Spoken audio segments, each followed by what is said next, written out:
Ready, set, go. Yeah, whole team on a loose. Kick it up like Kung Fu. Untamed, yeah, cool. Running plays like who knew. Hella fast when I slide through. You would've thought we was in a zoo. Engine roar like a lion do. Yeah, devil, I'm a damn fool. Switching lanes, hanging out the roof. Tires screech when I bend the corner. All you see is a big poof. Then I'm leaving my initials. Street marks, I'm official. Taking off like a missile. You can hear the wind whistle. Yeah, I don't think they ready. I don't really think they want it. I don't think they ready. Hey, yeah, I don't think they ready. I don't really think they want it. I don't think they ready. Ready, set, go. Go. Go. Go. Ready, set, go. Go. Go. Go. Yeah, ready, set, go. Get into it like pronto, get hit with a combo. Do it large, real jumbo, so dirty like gumbo. Big money in a two-seater, hair blowing, you see her. I got her, you need her. Never would I wanna be her. And I've been grinding all of my life. Now look at my sights, mile high, I'm fly. Ride till I die. Look how I arrive, like the president inside. See the look in their eyes. I don't think they ready. I don't really think they want it. I don't think they ready. Yeah, I don't think they ready. I don't really think they want it. I don't think they ready. Ready, set, go. Ready, set, go, let's go. Go, on your mark, go. Yeah, Ready, set, go. ready, set, go. On your mark, go, let's go. Go, let's Ready, set, go. Yeah, and you know I like big coupes. Two-seater with the missing roof. Run the meter to a can't boo. I'm the best, got them all mute. Break the bank, talking big loot. Business talk, making big moves. Full tank, no I can't lose. Left them in the dust confused. All I ever did was break rules. Full throttle, I don't like cruise. Guess I got a couple screws loose. Stunt devil, I'm a damn fool. Ain't no telling what I might do. Taking off like a missile. Street marks, I'm official. Yeah, I don't think they ready. I don't really think they want it. I don't think they ready. Hey, yeah, I don't think they ready. I don't really think they want it. I don't think they ready. Ready, set, go. ready, set, go, let's go. Go, on your mark, go. Yeah, Ready, set, go. ready, set, go. On your mark, go, let's go. Go, let's go. Ready, set, go. Go. Go. Go.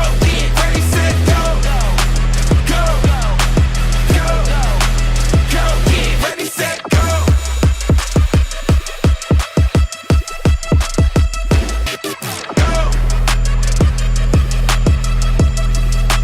Go. Yeah, ready, set, go.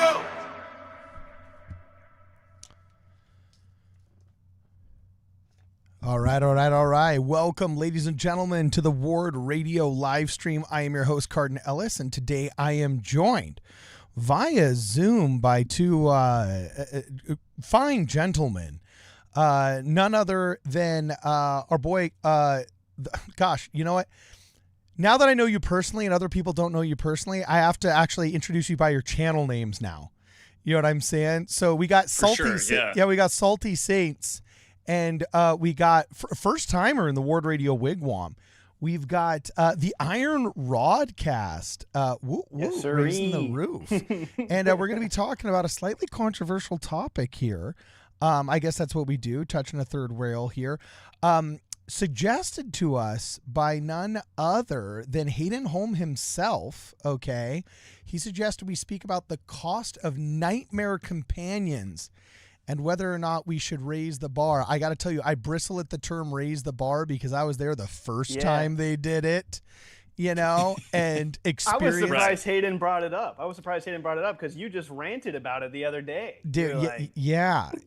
So to me, that's just boomer speak for blaming our children for our bad parenting.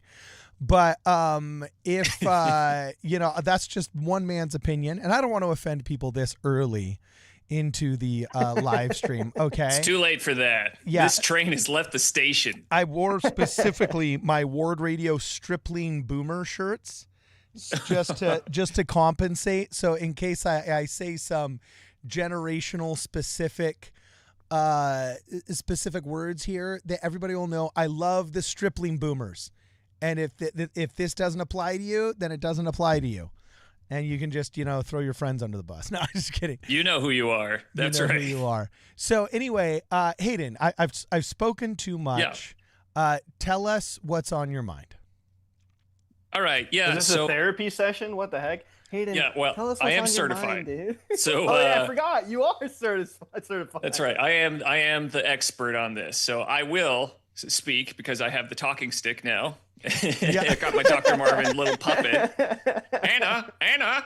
Yeah. So let me preface this with a little story. Okay. So when I went on a mission, my second companion in the mission field, we'll call him Elder Ted, because this guy had Ted energy, just kind of low energy, kind of goober. And I get to my apartment, right? This is my second area. I'm brand new. It's Paraguay. I'm in the North Mission. I'm still pretty new to everything. So I get into my apartment, and there I open the door, and much to my surprise, I find just bottles, empty like soda bottles all over the place. I find mountains of clothes everywhere. It stinks to high heavens. There's dirty dishes in the sink. It's just awful. And I'm like, ooh, mama raised a clean boy. Okay. So I was just like, oh man, this is rough. And so I start cleaning up. I get it halfway decent, and then I start planning because it's late at night. So I get my planner out, and I'm at my desk, and my back is towards him. He goes into the shower. He's like, hey, I'm just going to take a shower real quick. I'll be right back. And I was like, okay, Elder Ted, go ahead. So he comes back out like 10 minutes later. I'm planning at my desk. All right. And he stops, and he looks at me, and he goes, what? And my back was to him, mind you. So I turn around, and I'm like, what are you talking about? What do you mean? And he's just like, I showered, okay? And I was like, all right, man, this is super weird. Never had a person start a conversation like that with me before. So I was like, okay. And then he passed by me, and my olfactory receptors, they signaled to me that ding, ding, ding, ding, ding. In fact, he did not shower. It was horrible. And I was just like, oh, gross, man. Are you sure you showered? And he pointed to like 3 drops of water on his wrist. He was like, yeah, I showered. See? And I was just like, oh, no. So for the rest of the 6 months that we were together, 3 transfers. He went on, like, he struggled with hygiene. He struggled with cleanliness. He struggled to zip up his own pants. And he was my senior companion. And he would try and pull that card all the time. He'd be like, Elder Holm, you really need to listen to me because I'm the senior companion. I would have to remind him every single morning, like, you got to zip up your pants. But when he would pull that card on me, I was like, dude, how do you expect me to respect a senior companion who can't even zip up his own pants, man? What's the matter with you? And he would freak out some of the members because, like, if they had animals, he would, like, massage their head and, like, stare deeply into their eyes. And, like, I would be trying to teach, and I just watch one by one, their eyes would just, like, start falling on him, like, what's going on? And eventually I'd just have to end the lesson just like, I'm sorry. And then I'd grab him by the collar. Come on, let's get out of here, Elder Ted. And one day he actually stopped me in the street. He's like, Elder Holm, I just don't like people, okay? I was like, what did you think you were signing up for, Buster Brown? So anyway, all of that is to say, he was a helpless mission companion. Like, I was basically babysitting for 3 transfers of my mission. Like, 6 months of my life was spent basically babysitting this helpless toddler kid who told me that he did not know how to do dishes. He didn't know how to sweep. He was completely helpless. And I just sat there thinking, like, you know, I signed up to preach and teach and work as missionaries do. And instead, I was babysitting a little hellion that couldn't escape daycare, right? It was just like, okay, you need someone watching you 24/7. So I'm looking at this, and ever since then, I've been asking myself, is there a way that we can maybe filter some of those guys out, you know, so that, because I know that I'm not singular. I know that a lot of people have bad mission companions. And I'm like, I'm sure there are mission presidents everywhere that are scratching their heads thinking like, ooh, I really wish they didn't send me that kid, you know. But I would like to get your thoughts on this as well. Am I being crazy, or do you also think that we should have a more serious vetting process? I'll never forget. I was friends with multiple APs over my mission time. I never carried the mantle myself of well, that's a whole different energy right there. I hear APs can give women the priesthood. No, let's just say I never got past district leader. I was not and one you're of a those. better man for it. Yeah, actually, my situation was a little bit unique. Like, in my defense, as a joke, first off, obviously the titles that you get in your mission, they don't mean anything in the real world, so who cares? It's only silly gold diggered Utah chicks at BYU who are gunning for their husband's red chair that give a crap about whether or not you're zone leader, AP, or whatever. And like, we can just wholeheartedly dismiss them out the gates. Well, it's future daycare operators that really care about those titles in Utah, because they're the ones that are going to use those titles to try and swindle people in the future. Like, Geez, I was brutal. AP on my mission, right? So Okay. this daycare is completely legit. Yeah. So anyway, I didn't really have any of those traditional callings, also because I kind of created my own. I was very good friends with my mission president, and he loved my work ethic and my linguistic capability. I was definitely much better at the language than most missionaries were, because I took the linguistic study extremely seriously.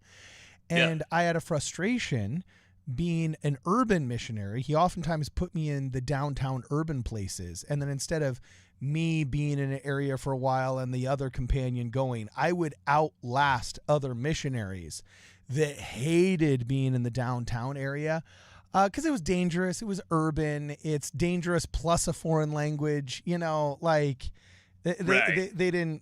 A lot of guys didn't like it or last, right?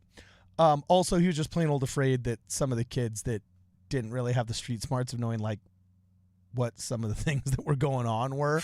You know what I'm saying? That they get just like, you know, just like get the crap kicked out of them, or like have some lawsuit. So you got those little Kaysville sheltered kids that have never watched like over a PG actually, rating. it's funny that you mentioned Kaysville, because I had, and this is wild, because the kid was a paratrooper. There was one day when we were walking by, in Brazil they call them conventillos. In favelas in Argentina they call them conventillos, where like an entire city block is walled off, but then there's like an entrance in the front door, and then you can go in. And then there's all apartments everywhere up. It's like an Italian tenement practically. You go 7 stories up and there's apartments. People are hanging their clothes in between and everything.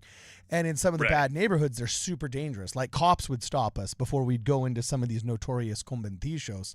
And they'd say, are you guys lost? Like, what are you doing? And I joke with them. I'd say, bro, we're probably safer in there with how much welfare we're giving these people than you are out here. You know what I'm saying? Pissing off the wrong guy in there, you know? And they'd like laugh and they'd be like, oh, you've been here before, right? I'm like, yeah, dude, we practically own this place. But anyway, I was just gonna say that I didn't have the normal calling, because I was frustrated that in the urban environment, you couldn't do tracting. We had to spend like 10 or 11 hours a week doing tracting, because that was kind of just like the general missionary diet.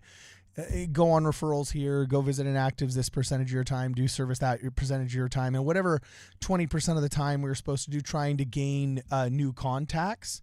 You couldn't really do in the city, because I'd talk to somebody and it'd be great, and they would be a bus driver from Paraguay, and I'd send the referral to you up in Paraguay.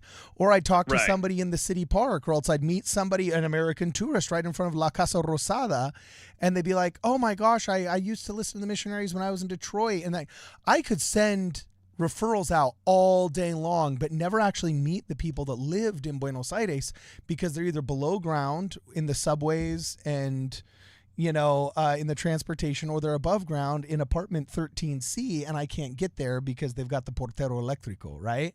So I convinced my mission president to create a public affairs missionary who would organize service projects that would hopefully open up the doors for us being able to speak to people we usually didn't have access to.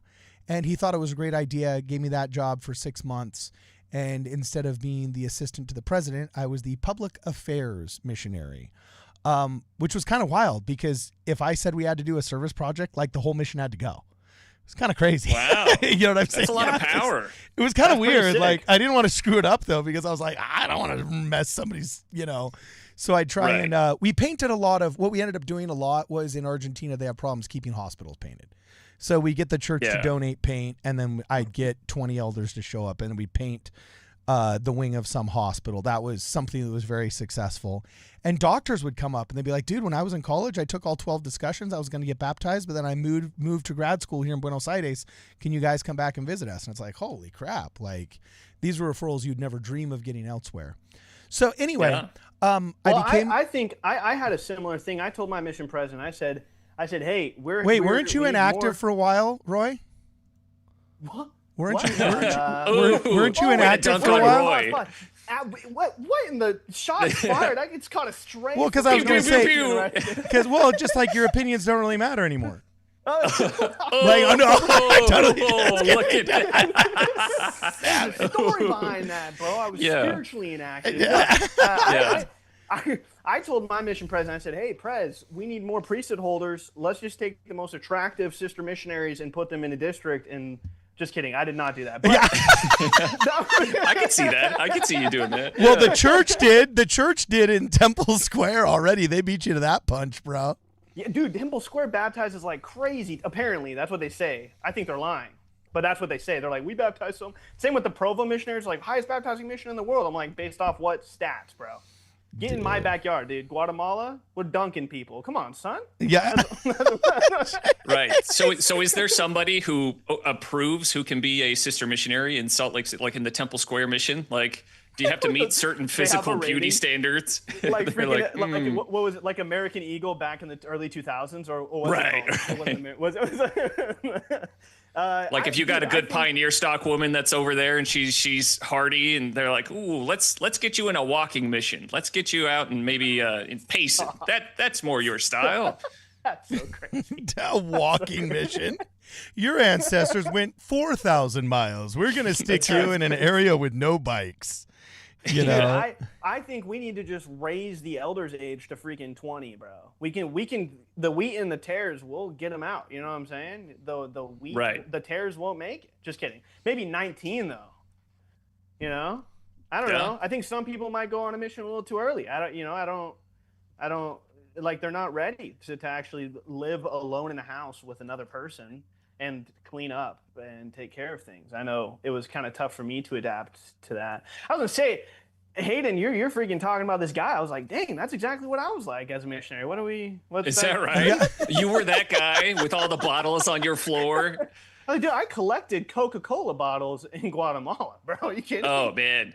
You're the reason that there are teardrops in some poor elder's missionary journal, you know, where it's just like, I use those to clean myself, like the drops on the drops of water. the teardrops, yeah.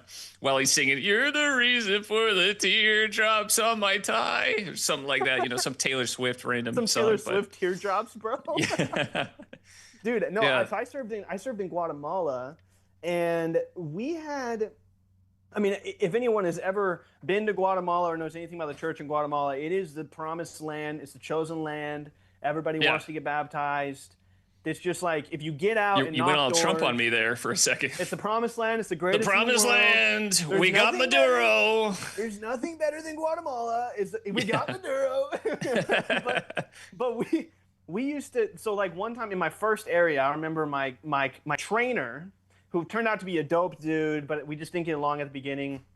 Yeah. I was an American that didn't speak any Spanish. He was Guatemalan, and he didn't speak any English, and we just couldn't, like, it was a culture clash, a language barrier, and I remember we were walking up and down a street, and there was this guy on he was in his truck with like a megaphone, and he's just screaming, and I was like, what is he? And people are running out of their houses, like getting in this dude's truck, and I was like, yo, elder, what's this guy doing? And he goes, yeah, that guy's asking people if they want to get baptized. Oh, wow. And people were just jumping in his truck and going down to the river to get baptized. And I was like, frick, dude, I mean, why don't we do that? Like, why don't we just start asking everybody if they want to get baptized? That sounds dope. And from that point on, for the rest of my mission, I knew that if I went out and knocked doors, I could help people come to know the gospel and find Christ. But we had some insane missionaries, like apostate, not dirty, like gross, you know, which I guess is kind of apostate, but like apostate, crazy things. Like actively working against the mission of the church. Yes, bro. They were like, I mean, I could get way into it, but they had an organized group called the 12 Apostates, and they had these ties. And I experienced this. Chris Everyone Black, has a no story. way. You No. firsthand. This is firsthand- literally a Chris Every Black. mission I has saw a the story tie. like that. I saw the tie, dude. That's why I hate saying this, because people are like, yeah, sure, dude. I'm like, no, dude, I was sabotaged. I was attacked by this group, bro. But anyways, that's the culture. Whether or not the story is 100% accurate, like all the mysteries and stuff of the stories, the Right. culture of the mission was that those people were like important and impressive people. And I always was like, why are you here? Like, I knew some of them in person, and whether or Right. not they were actually going out and kissing girls like everyone said they were, they hated working. They hated doing the work. And so Right. I'm up for how do we stop this as well? Like, I'm all ears for this, because I have a son. I don't want him to be a bum. You know what I'm saying? I do Right. have to or say, to be yoked with a bum companion. what percent of your mission? Okay, now that we all kind of had a little moan, you know what I'm saying? What percent of your mission? Like I do feel like I was doomed the second half of my mission because I performed well in the first. I was doomed to babysitting. And you knew Right. you knew if you were doomed. If you got called 3 days before transfers, you knew that you were getting called to be AP. If you got called 2 days before transfers, you knew that you were getting called to be zone leader. If you got called the day before transfers, you knew that you were going to be a district leader or receive a trainee. Transfers happened, but if you got called the day after transfers, it means there was a mistake, or the mission president was calling you up. And I don't know if you ever got this call, but hello, Elder Ellis. Yeah, we're super happy that you're going to be in this area with this elder. We just want to let you know of some challenges that might be, and it was just like, oh, great. You know, That's like, awesome. Hey, at least they gave you some heads up. My mission president, he just threw us in there blind. You know, like every time I went in really? blind. No, Yeah, I asked my mission president. I became friends with him. And APs in my mission. I'm rounding about to a sentence I started 30 minutes ago. Yeah. They had told me that in their conversations with him multiple times, if they'd asked, like, what's something you would like to change in the mission or whatever, he said the number one thing he wished he could have changed was being able to send home people earlier. Bang! Right. But you can't, because No, it's hard. unless you have permission from the receiving stake president, then they say the protocol is just to babysit the missionary out in the mission field. If there's any worry that they're going to go inactive because of the stigma of coming home early, then they would Right. prefer that they just stay in the mission, which, by the way, it's such a Utah thing. That's such Yeah. a stupid, like, And that's a whole issue in itself. Is just like the pressure around serving a mission to the point where people are going through extremes just to keep somebody on a mission who shouldn't be there, right? And so, I mean, that's super frustrating in itself. I think what I would say, because I mean, obviously, there's nothing we can do about that. What I would say is maybe we step up the mission prep game. So, and I'm not talking about like all the lessons and the role playing, you know, and it's like, well, okay, you pretend to be the investigator, because you get plenty of that in the MTC, as well as like plenty of orange juice and plenty of pounds. But I would love to see like some more, maybe if the MTC taught a little bit more of like, hey, here's how to deal with rough companions, you know, and here's how you like some emotional resiliency or something like that, and some basic life skills. I think maybe we're assuming too much of the generation of missionaries that we're sending out, because like I'm like zipping up, having to like remind my companion to zip up his pants and to take a shower so that people don't what's like the go like reason? this. They'll go you know, whenever he passes by. It's like, come on, man, you're kind of hurting the work here. Well, look, I mean, for me, I had mission companions so terrible. And my mission, I swear, was God's quarantine. We had my mission's a missionary where, unfortunately, missionaries got murdered. Missionaries went missing. Missionaries got killed. I remember that. Yeah. Yeah, we had three to five deaths in like less than a decade just in my mission. It was bad, like shot execution style on a street corner, the whole 9 yards. Right. My mission, dude, it was nuts. I could talk for days. I had crazy elders, like stuff I don't want to say on a live stream. It was so bad. You Right. know, because it'll just get clipped and then used against us as a church, and I don't want to saddle the church's PR department with the crazy stuff that happened in my mission. Sufficeth to say that I've never met anybody with crazier, bad, weird missionaries and missionary expulsion. Dude, we had missionaries. One of the Elders Quorum presidents in my mission was an electrician that lived 8 doors down from the mission apartment. I had to replace an area that had been closed. I was the first missionary to be there in 6 months because one of the missionaries was going out and visiting all the hot and active chicks, and while his Right. companion was That's basically missionary work right there, having dude. sex in the other room, he Oh my was dude, bro, my this is child's play. This Right. is child's.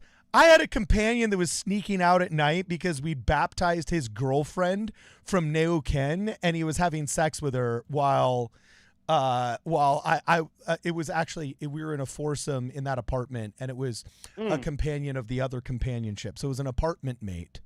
In Spanish, you say Right. compañero, which can mean all kinds of different Échale things. ganas, güey. Échale ganas, Elder. Yeah. Okay. Cool. Échale ganas. So anyway, the people that I had replaced, one had to get sent to another mission because all he was doing was making out with chicks. He wasn't Right. actually breaking the law of chastity.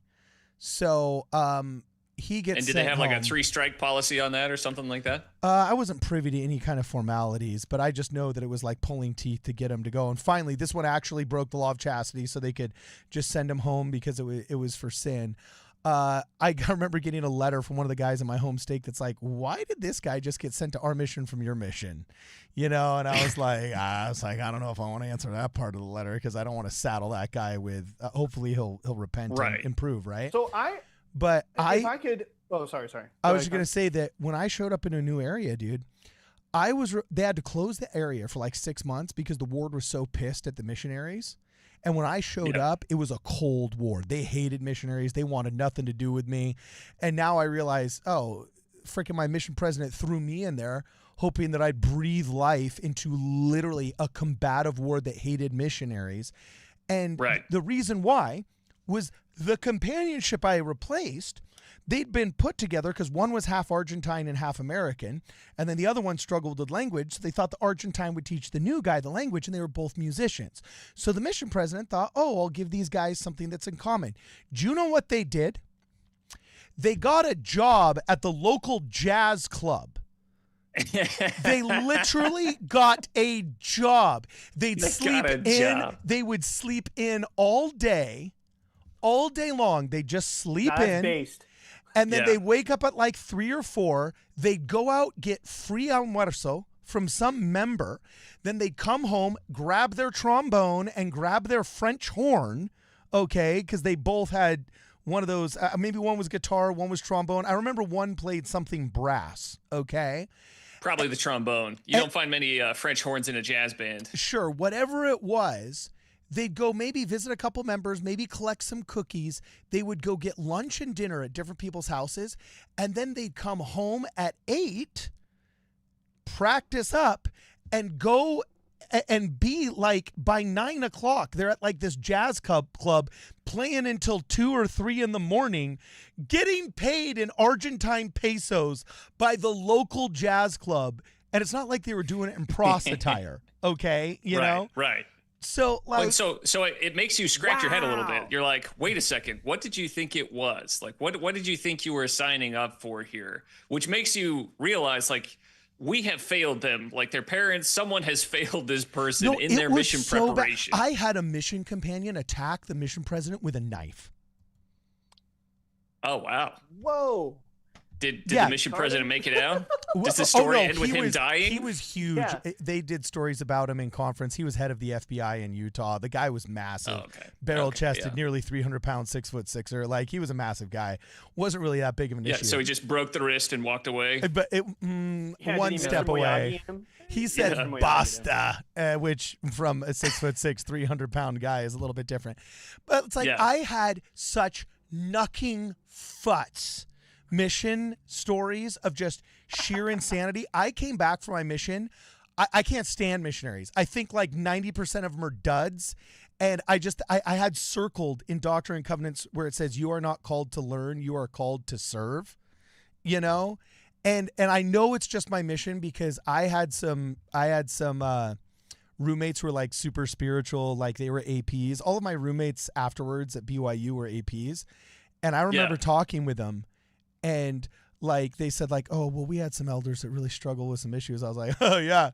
Was one caught on the roof blanketing, and then somebody saw him and then called the phone number that went straight to the missions office and like sent him pictures via email, you know? And it's just like, oh yeah, did one of them run away and we had to go searching for him for like 36 hours because it like what? Is it okay if I do want to say also, I mean, as crazy as these things were, I think the best way to fix the garbage is the fact that we had some good companions as well. And what qualities did they have?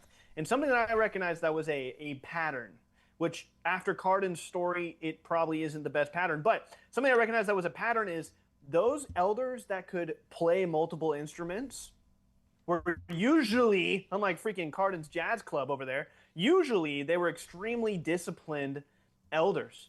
And hear me out, but maybe I'm a little biased here, but the elders that played sports and were disciplined and knew how to work with a team and knew that being on a team was important, or elders that were in marching band, those dudes understood, hey, I'm in a group right now that's trying to succeed and I ought to give it my best. Like sometimes, I mean, I would love to incorporate that into mission prep, but also some parents are just letting their kids sit in front of a computer all day and do what? Like, or never making them go outside. Like, go dig a hole. Like, it starts from when you're a kid, learning how to work with people. When you're on a mission, you're like, oh, I've done this over and over and over and over again my whole life. And I think that some parents are letting their kids down. It's not necessarily the mission prep. Right.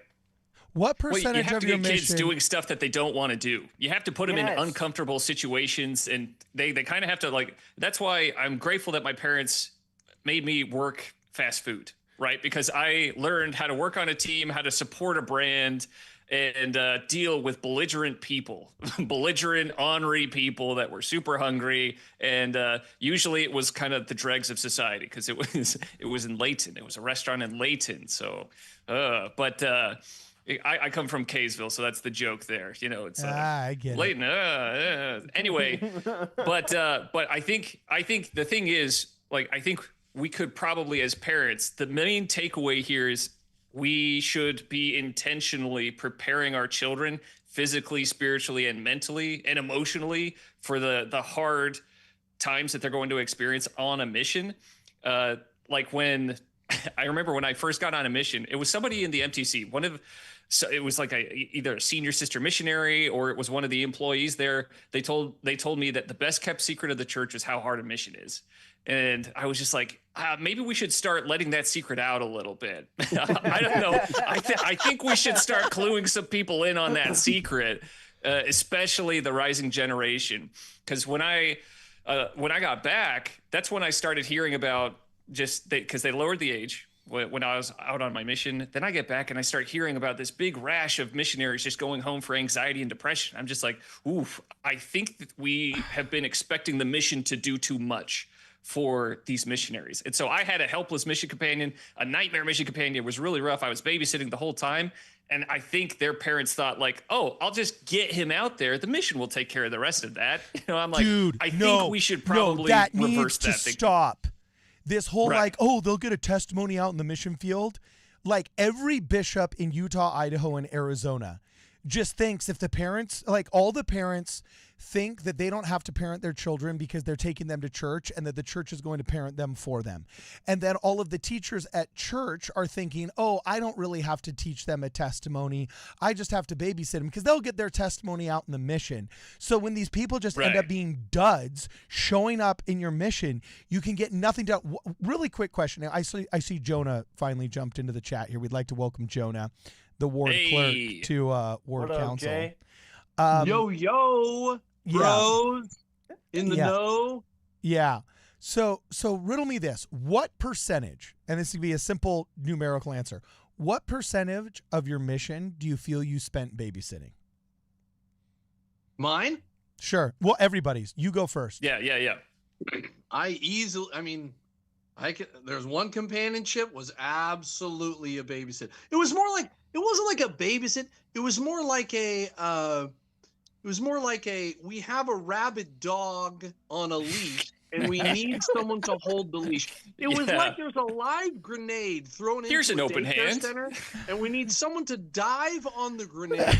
It was like we have a room full of people dying of the bubonic plague, and we have to extract the one healthy person. We need you to go in and fish them out. It was it was pretty rough. At least one, but on my mission we had the mission president when I got there, who later became a general authority.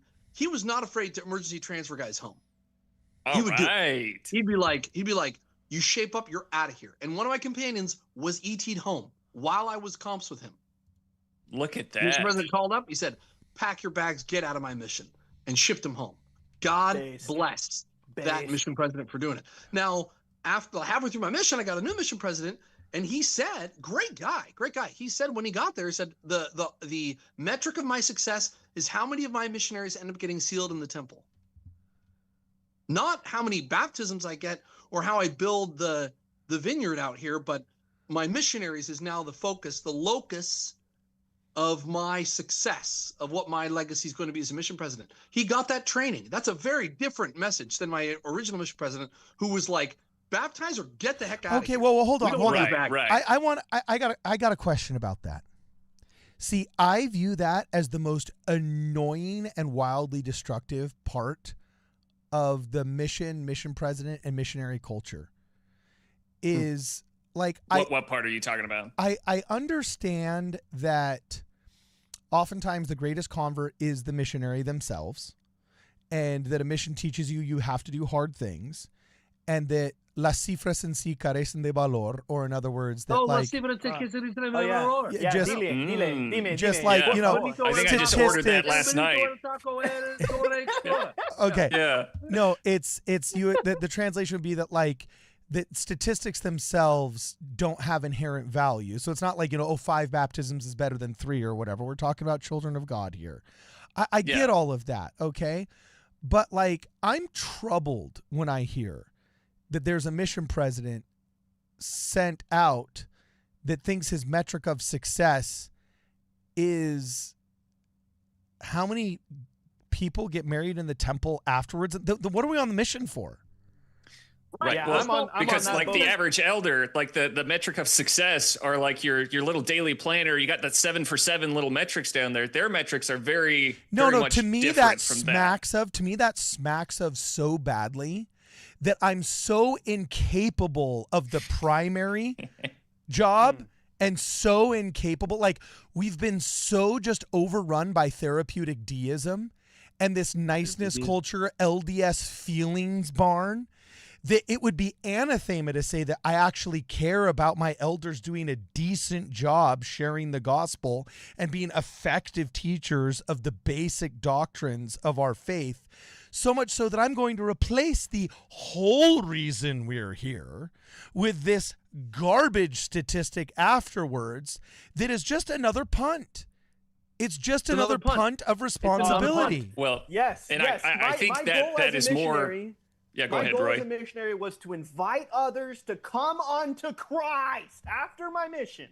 My goal was to get married and sealed in the temple, and that And was have a lot of babies. You forgot the babies, Roy. I started, Jonah. We have one, and I've been married for 1.5 years. We have a 6-month-old. Come on, son. Dude, check you Mazel out. tov. Check you out. Yeah. That's Look what at I'm that. talking about. That's dude. right. That's what I'm Nice talking job. about.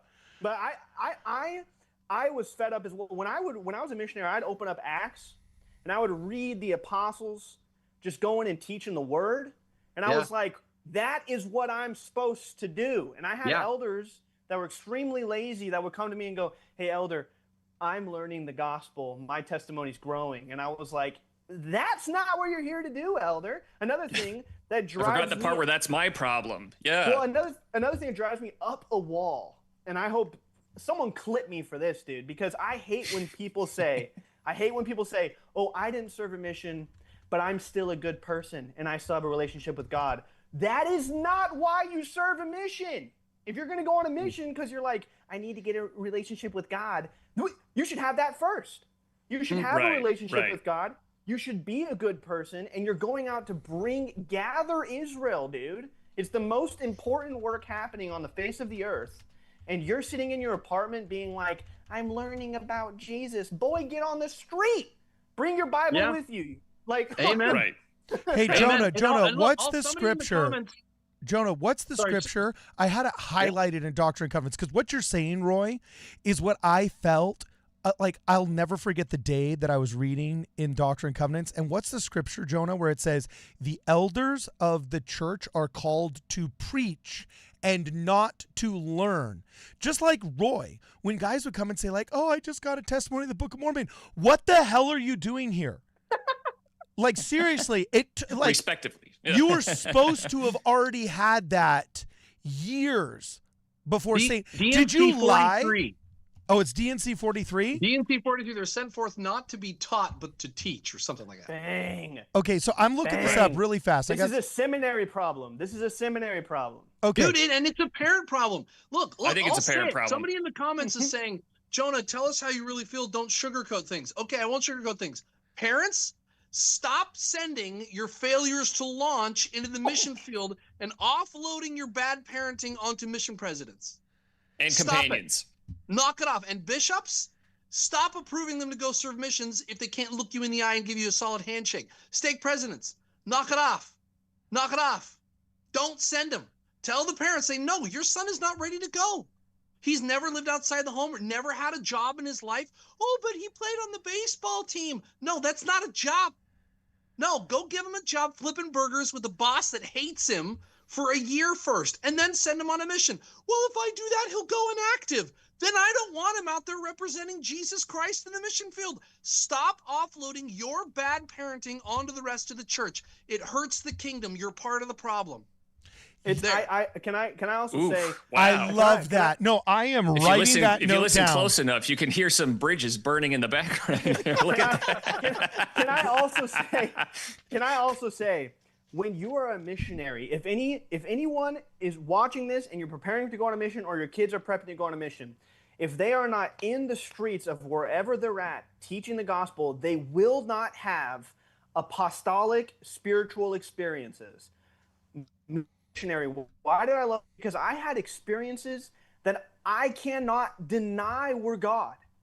I had a testimony of my Heavenly Father, but as a missionary with a tag with Jesus Christ's name on it, as I was teaching the gospel and gathering Israel, I had experiences with my Lord and Savior Jesus Christ as I testified of His name that will stick with me forever through everything I've ever gone through. The only thing that kept me active and sane in the church was that I had that testimony of Jesus Christ, that I grew to its fullest potential as I could as a missionary, and it continues to grow. But if you send out a child that's not prepped to go on a mission, when they get out on a mission, they will miss out on those experiences. It is like I don't know, maybe I'm going to eat my own words here because I'm a new dad, you know. But hey. My parents prepped me well. Can I tell a quick story? When I was like 11, you may. My mom, I'm just going to do it. My mom, she said, we're going to go on a family vacation to Yellowstone, and I was pumped. My dad had a business trip, and we were going to drive from Arizona all the way up to Yellowstone, and I was so excited. My mom got all the kids together for family home evening, which we had every week, by the way, and she said, on this vacation, each of you guys are going to hand out a Book of Mormon. I'm the oldest child. I was 11. And for the next month, every family home evening, my mom would invite the elders to our house, and we would do role-playing with the elders about how to approach somebody at a gas station or at a restaurant, and we would place a Book of Mormon. And I remember when we were on vacation, I remember going to my mom, I said, hey, Mom, I don't know, how do I know who to give a Book of Mormon to? And she said, you'll get a feeling in your heart that testifies to you that you need to give a Book of Mormon. And I remember being excited because I was like, I've never had that feeling before. So I'm never going to have to give out a Book of Mormon. My social anxiety went away. I was like, fine. we were in a Taco Bell, and I'm sitting there looking at what I wanted. My mom reminded me earlier that this was a Taco Bell. I thought it was a McDonald's. It was a Taco Bell. And I looked over and I saw a lady, and I'm getting a little choked up a little bit right now thinking about this because I love my mom for doing this to me. But I saw a lady with a stroller, and I looked at her, and I had a piercing feeling in my heart that I needed to give her a Book of Mormon. And I went to my mom and I said, hey, Mom, I had that feeling. You should go give a Book of Mormon to that lady because I know she needs it, but I'm not doing it. And my mom said, we practice this. Here's your Book of Mormon. And I walked up and I placed a Book of Mormon in a Taco Bell, and I bore my testimony, and I told her that I think she should read it. So when I went out on a mission field, the first person I ever baptized, my mother, when I was in high school, I had a friend that he needed help, he needed family, he needed friends, and he started coming to our house all the time. And my mom has a rule: if there was a party at our house, no matter what, scripture study happened at 6 or 7, and if you're in the house, you're reading scriptures with us. I don't care if you're a member or not. And that buddy of mine, he ended up getting baptized, and then I baptized his little sister, and they lived with us. They still live with us, and they both served missions in England and in California. So for me, when I saw elders coming out and they were like, I've never shared the gospel with anyone before. For me, I was like, I'm pretty sure every member's a missionary. Am I not? Let's get some W's in the chat for Sister Anderson. Sister Anderson. Dude. Mama Anderson, get some W's in the chat, people. Dude, I can't think of a more overachiever mother story in Mormonism. 100%. She puts Tikla Fife to shame.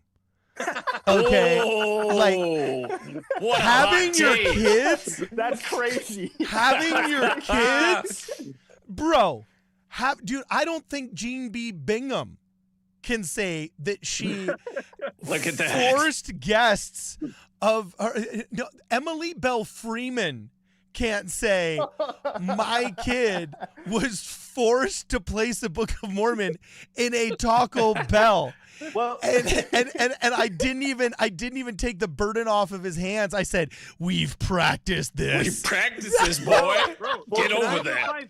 So Tikla 5 is in my ward. I'm betting that this week I see her kids handing out.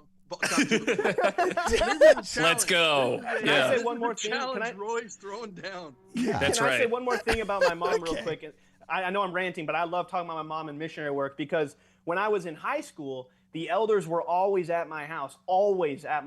And I thought, I didn't really know why. I found out my mom was the ward mission leader. And my mom would just look up the member list and anyone that was inactive, and she would just call them and say, hey, this is Sister Anderson from the Morningside Ward. The elders are coming to your house on Friday. Is that okay? And they would be like, yes. And she'd be like, great. And then she'd hang up the phone. That's how she would do it. It was baptism after baptism after baptism because the elders would go to these houses of inactive people that they had children that had been baptized or whatever it may be. And the elders would just come to my house, and my mom filled their calendar, and it. Oh no, the antis got him. Missionaries. She called the inactives, and she. Oh crap. Oh no, she called the inactives. Keep going. Yeah. She called the inactives and said, "You're the one feeding the missionaries, by the way." Instead of handing it to the Elders Quorum and the Relief Society, she called in. So my mother, I was not scared of missionary work because my mother was the greatest missionary ever. Look at that. I need to get her on.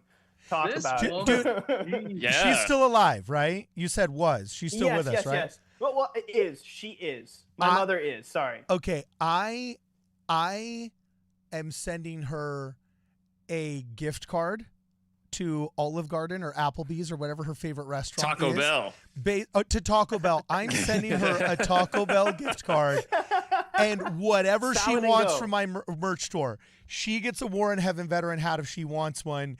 She gets a Stripling Boomers shirt if she wants one. Like, holy crap. So I'm almost nervous of repeating that story because now I don't want all of the normie losers to be off the hook. I'm with Jonah in the sense that, like, I found the scripture. Okay, just before we go anywhere, here it is on Scripture Notes. I just looked it up on Scripture Notes, and you're totally right, Jonah. It's section 43:15. It says, "Again I say, hearken ye elders of my church, whom I have appointed. Ye are not sent forth to be taught, but to teach the children of men the things which I have put into your hands by the power of my Spirit." Dude, Hayden and Jackson Paul, shout out to the Stick of Joseph. They work a lot with Dave Butler, Mike Day, some of those esoteric dudes that find the really cool stuff the Deuteronomists tried to get rid of in the Book of Mormon and all those other awesome theories. And they were invited to do several talks and meetings with missionaries and with mission presidents and with a bunch of people up in the UK. You remember this, Jonah? I remember. What was the ultra disappointing thing that they were told? So they're talking to a mission about the Book of Mormon and how this verse actually means that, and you can find the symbolism here. And the mission president said, "Hey guys, go easy on the scripture stuff. Most of these missionaries have never read the Book of Mormon." And when I can't stand it, like No, all come the time I hear guys get up and say these stories where they're like, "I gained a testimony of my mission." To me, hearing that story, look, it's great and I'm happy for you, but that is evidence of a catastrophic cultural and institutional failure across a wide spectrum of leaders. That's not just a bad youth leader. That's a bad Bishop 1. That's a bad Bishop 2. That's a bad Bishop 3. That's a bad bishop at home. That's a bad bishop at BYU. That's a bad stake president that agreed to interview him. And like, you have to go through 5 interviews. Are we putting too much on the presidents or in bishops and not enough on the parents? I wonder if this is a parental thing. Like, I think this is parents. But okay, not every single one of those guys could have lied in those interviews. And I know for a fact that the priesthood rubber stamps people that shouldn't be going out on missions because they don't have the guts to say, "Bro, yeah, like try reading the Book of Mormon first." Yeah. Because it's hard to say no. And we have metrics for getting people to the temple, for getting young men on missions. We have metrics for that. We do not have metrics for keeping the temple pure. We do not have metrics for keeping the mission field like cranking, like keeping your missionaries awesome. We don't have metrics for that. Look, wait a year. Why are we sending them straight out of high school? Why? If they're not ready, wait a year. Have them go live on the road and have a job for a year. What are you worried about? Oh, they might leave the church. Then you got bigger problems than timing their mission call. Like, exactly. My children, and I don't want to choose for my children, but my children, I really hope they do not go when they're 18. I really hope they don't. I hope they go off and they get a job.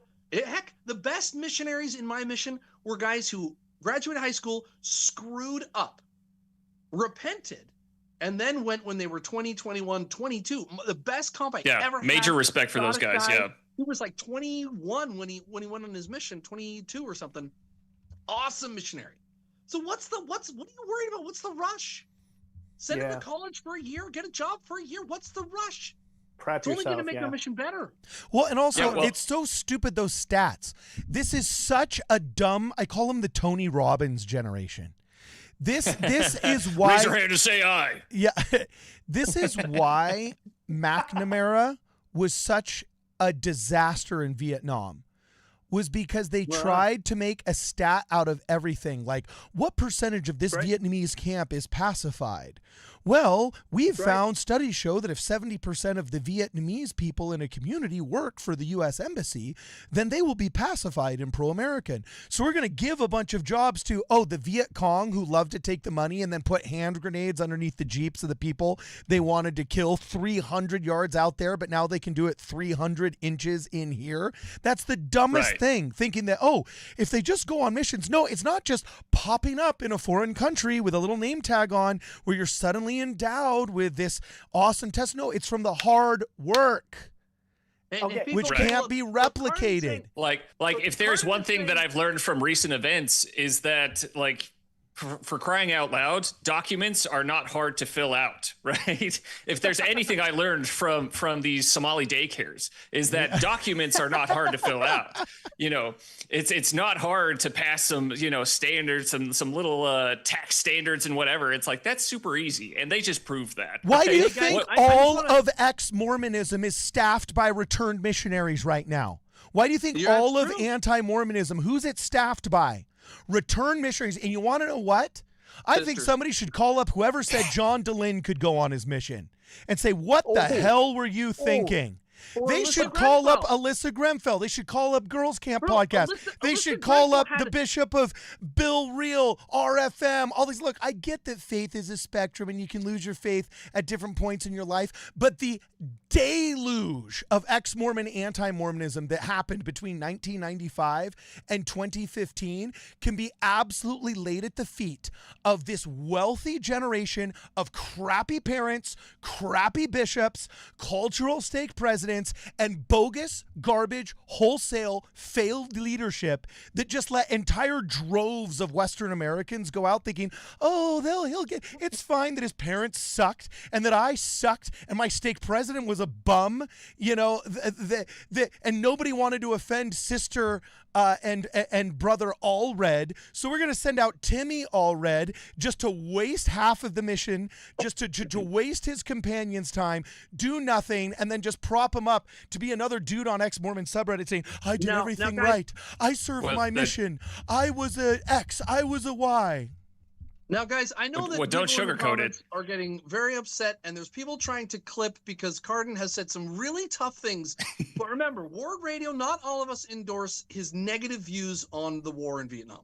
Okay, I know that he said some hard things about the government-sponsored murder that is war, holy war. Okay, look, it's, you know, it had to be done. Those Vietnamese, you know, the gray-haired men told me that their gray-haired men were bad, so we needed to go kill perfect strangers in the war. So Cardin's views do not represent all of Ward Radio. I just want to make that clear. I don't know. I don't know about Cardin's. I think it would be sick to talk to John DeLynn's bishop and see what was. I don't know. Like, I just think that'd be cool. But I do want to come back a little bit to my parents because they're dope. But I have so many memories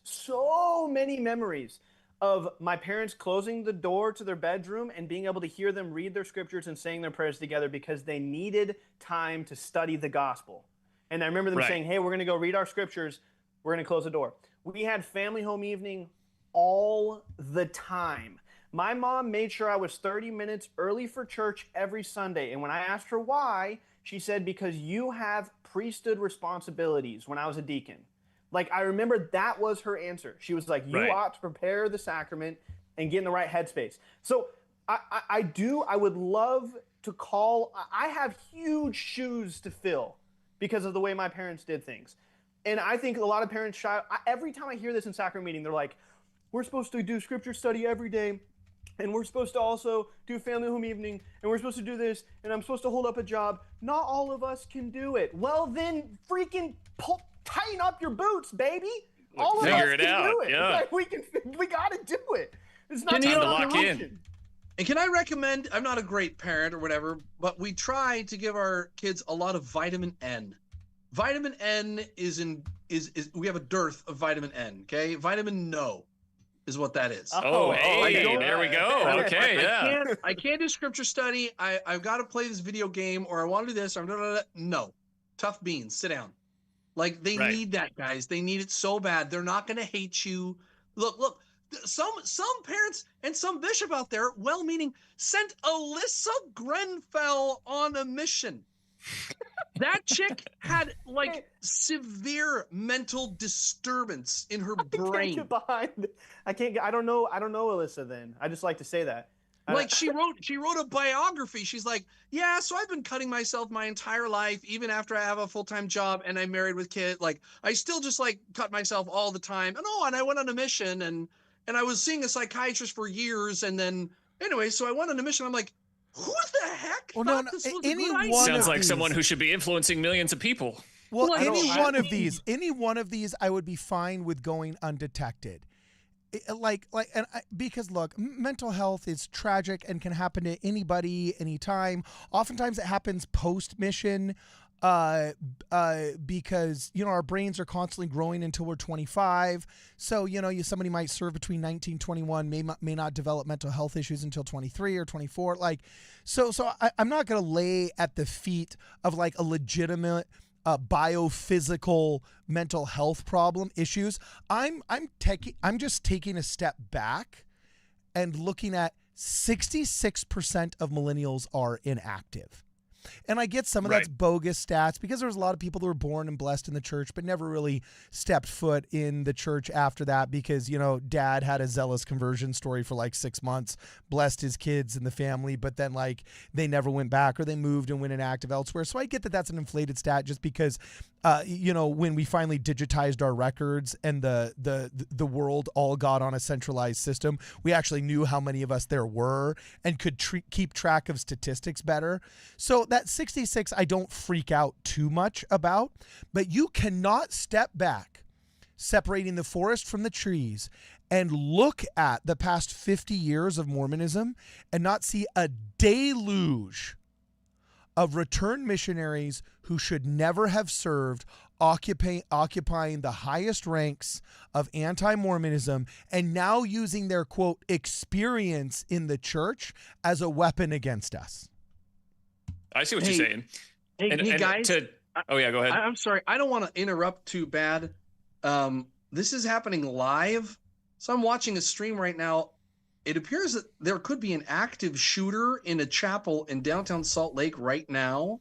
What? There's 18 Salt Lake City police reporting traffic cameras showing a gargantuan police presence around a chapel at 650 North Wedward Road in Salt Lake City. The entire road is closed. Dude, and to remain closed. Holy crap. Here it is. Shooting investigation. Victim suffers life-threatening wound. Oh, hold on. I'm pulling this up, dude. Massive amounts of Salt Lake City cops at Redwood Road and 600 North. A few seconds went viral. The full story. Jeez. Breaking. There's a large police presence. Hold on. I'm pulling it up right now. This is according to ABC4. Let's see here on Redwood Road, 700 North Salt Lake City. Breaking. There's a large police presence in the area of Redwood Road, leading to road closures. ABC4 is working to get more details. Link to an article in the comments. Heavy police presence closes Redwood Road, which is just the euphemism for we don't want to get caught with false reporting. Start sending us the tweets. We all know how this goes. I hate to say it, but I've been through this before. Guys, start putting the tweets in the Discord and any of my moderators. If you've got access to the x.com posts with footage or whatnot, we'll do our best to vet everything before we talk about it. But here it is. It says police are responding to an incident near 660 North Redwood Road and have closed Redwood Road to traffic. A large amount of emergency vehicles has appeared to have responded to the area in Redwood Road, according to traffic cameras in the area. While law enforcement has not disclosed why they've responded, it appears they've closed the entire road. Both police vehicles and medical vehicles are on the scene. Not much is available, but that is as of 7:56 p.m. Mountain Standard Time, which means it's happened within the hour. Someone just commented that it says at possible mass shooting. Here it is right here. At a funeral. That's what someone commented. Okay, hold on. Here's the headline. Police respond to possible mass shooting. Breaking news. Okay, I'm going to actually play this really fast so everybody can hear this. Hold on. Go. Oh. It's a little bit slow, so I'm going to have to make sure that... oh my gosh. You say 5 dead? At this point, I do not. 5 dead? Hold on. I'm sorry? Local gangs involved, potentially? That is something we are looking into, yes. What's the relation between all of them? Are they all somehow connected? Do they know each other? Well, other than they were all at a funeral together, that would be the only connection we have at this point. The number of people in the parking lot, was it dozens? Was it just a few? Do you know, kind of set the scene for us there? So that information I do not have. I will have to continue to work on that and can potentially get back to you at a later time. Do you need the public's help right now? Obviously, if anyone saw anything, if anyone has any video, if anyone has any information, we do want to hear from them. But as I said earlier, we are getting information from the public and we are getting leads on these suspects. I just can't get into too many details on that right now. Oh my gosh. Please don't do this again. That I cannot confirm at this time. Hold on.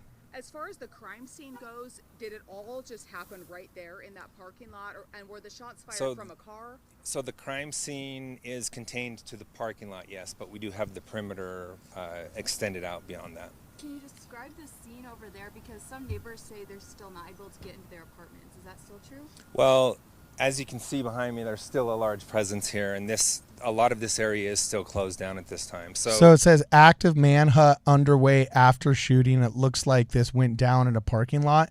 So we don't know if this is necessarily religiously targeted violence or if it was just a beef amongst members or somebody. Yeah.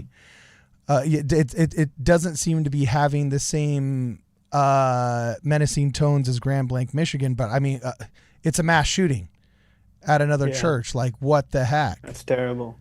So, okay, as new developments come up, we'll go back to those. Let me hit some super chats here. Wow, geez, great. You know, what an awesome, heavy, hot blanket has just been put on this live stream. I'm sorry. Yeah, no, thanks for that, Jonah. Sorry, guys. Do you sell life insurance as well? Crying out loud. Jeez.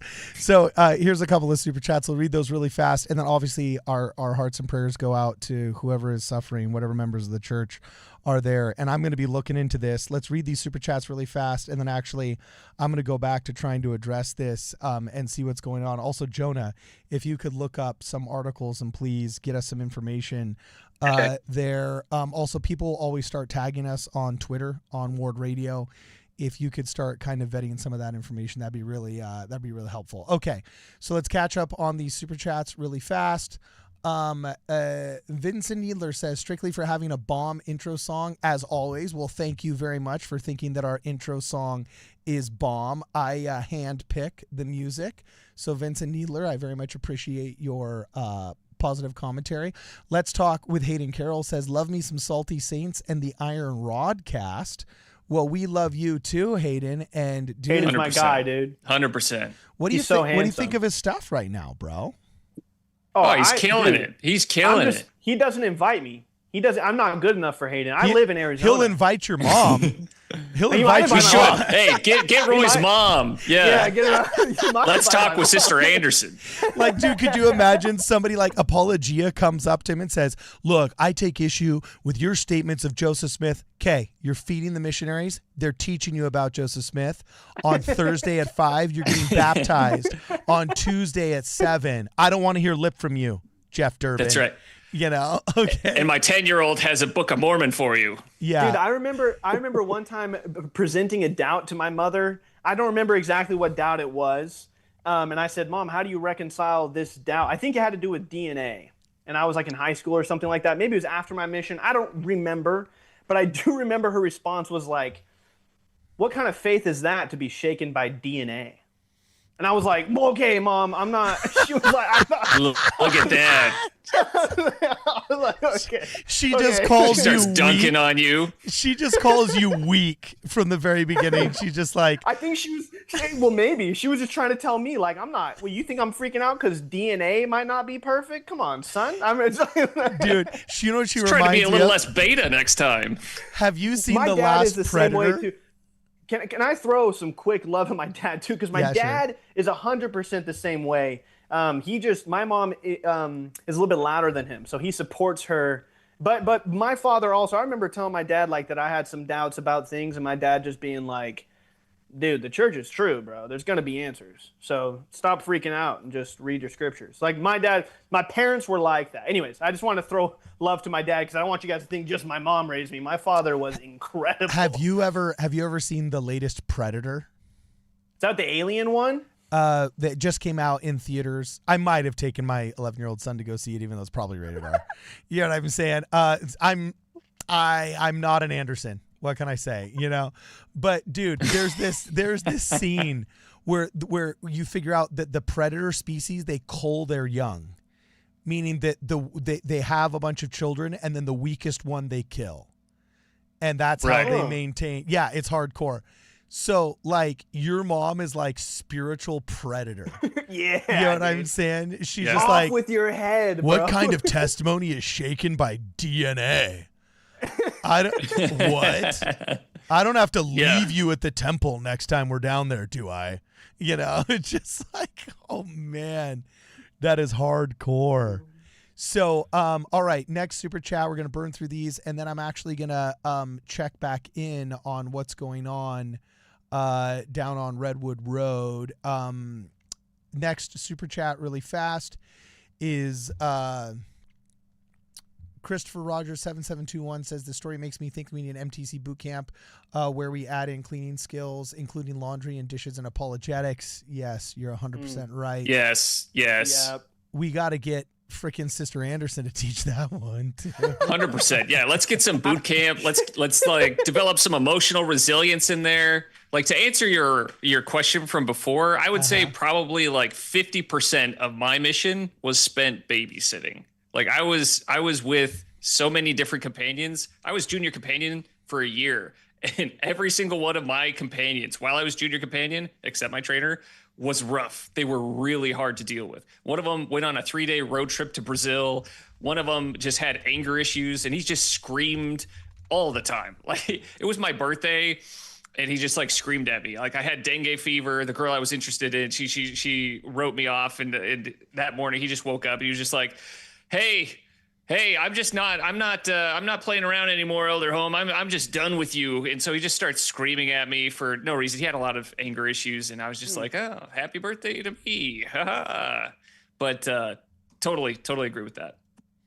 Okay, so I found a little bit more information just really fast. I'm going to put on the screen so everybody is abreast. Apparently in this shooting, 2 are dead, others injured after shooting at LDS meeting. This is according to ABC4 Meeting House on Redwood Road. Looks like police are responding to a shooting and have closed Redwood Road to traffic. So they've updated the title now to say 2 dead, others injured. So I don't know what kind of shooting this was. Let's listen for 30 seconds again. Salt Lake City. Not saying those are connected. It doesn't appear they are. But this is a violent episode, the likes of which we have not seen here in Utah in some time. And now you can see passersby are walking down, wondering what's happening. Police have to take control of a scene like this. You have to make sure that people aren't contaminating the scene and contaminating evidence. And that is the name of the game tonight, is gathering evidence from the scene and putting these pieces together so that eventually charges can be brought against the person or people who did this. Glenn Mills, the Salt Lake City police spokesperson, said that suspect is on the run tonight, possibly suspects. We're trying to get a clearer picture of how many people police believe may have been involved in this. The manhunt underway right now. And so you can imagine police are going to be looking through the vast network of traffic cameras we have here in Utah. We're looking at one of those cameras right now. All of these feeds are recorded. They're monitored 24/7. That could give police an idea of a direction of travel. Possibly they're able to track this person for a great distance. They'll be interviewing witnesses at the scene to try to understand what this person looked like or what the suspects looked like.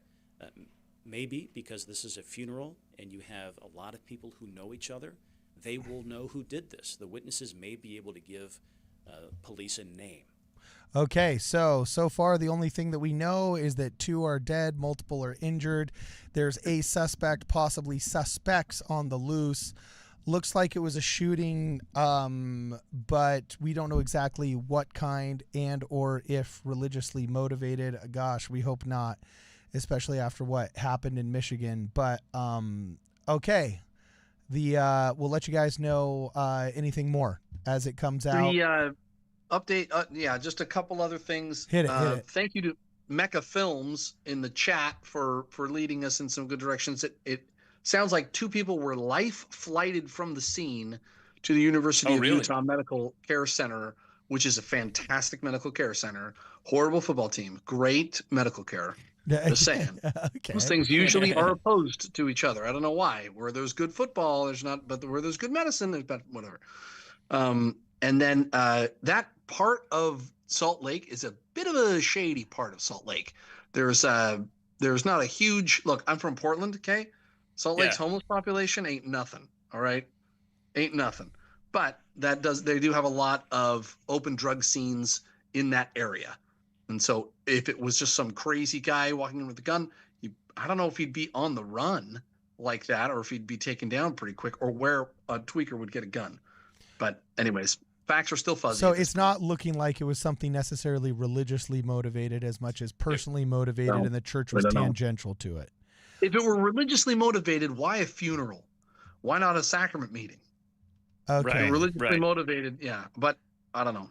Okay. Well, we don't want to speculate beyond our headlights or go faster than we see beyond our skis. So we'll check back in another 5 minutes. Thanks for staying on top of that, Jonah. Last 5 super chats here really fast.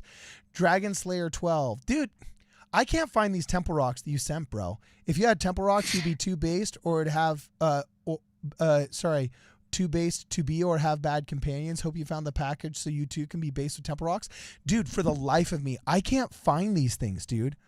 I don't know. Has someone been sending you fentanyl in the mail by chance? Yeah, seriously. Like maybe you're like, oh, drugs again? I gotta figure this out, dude, because Temple rocks. This is like a beloved part of Ward Radio lore at this point. Like, what the heck? I don't know where this went.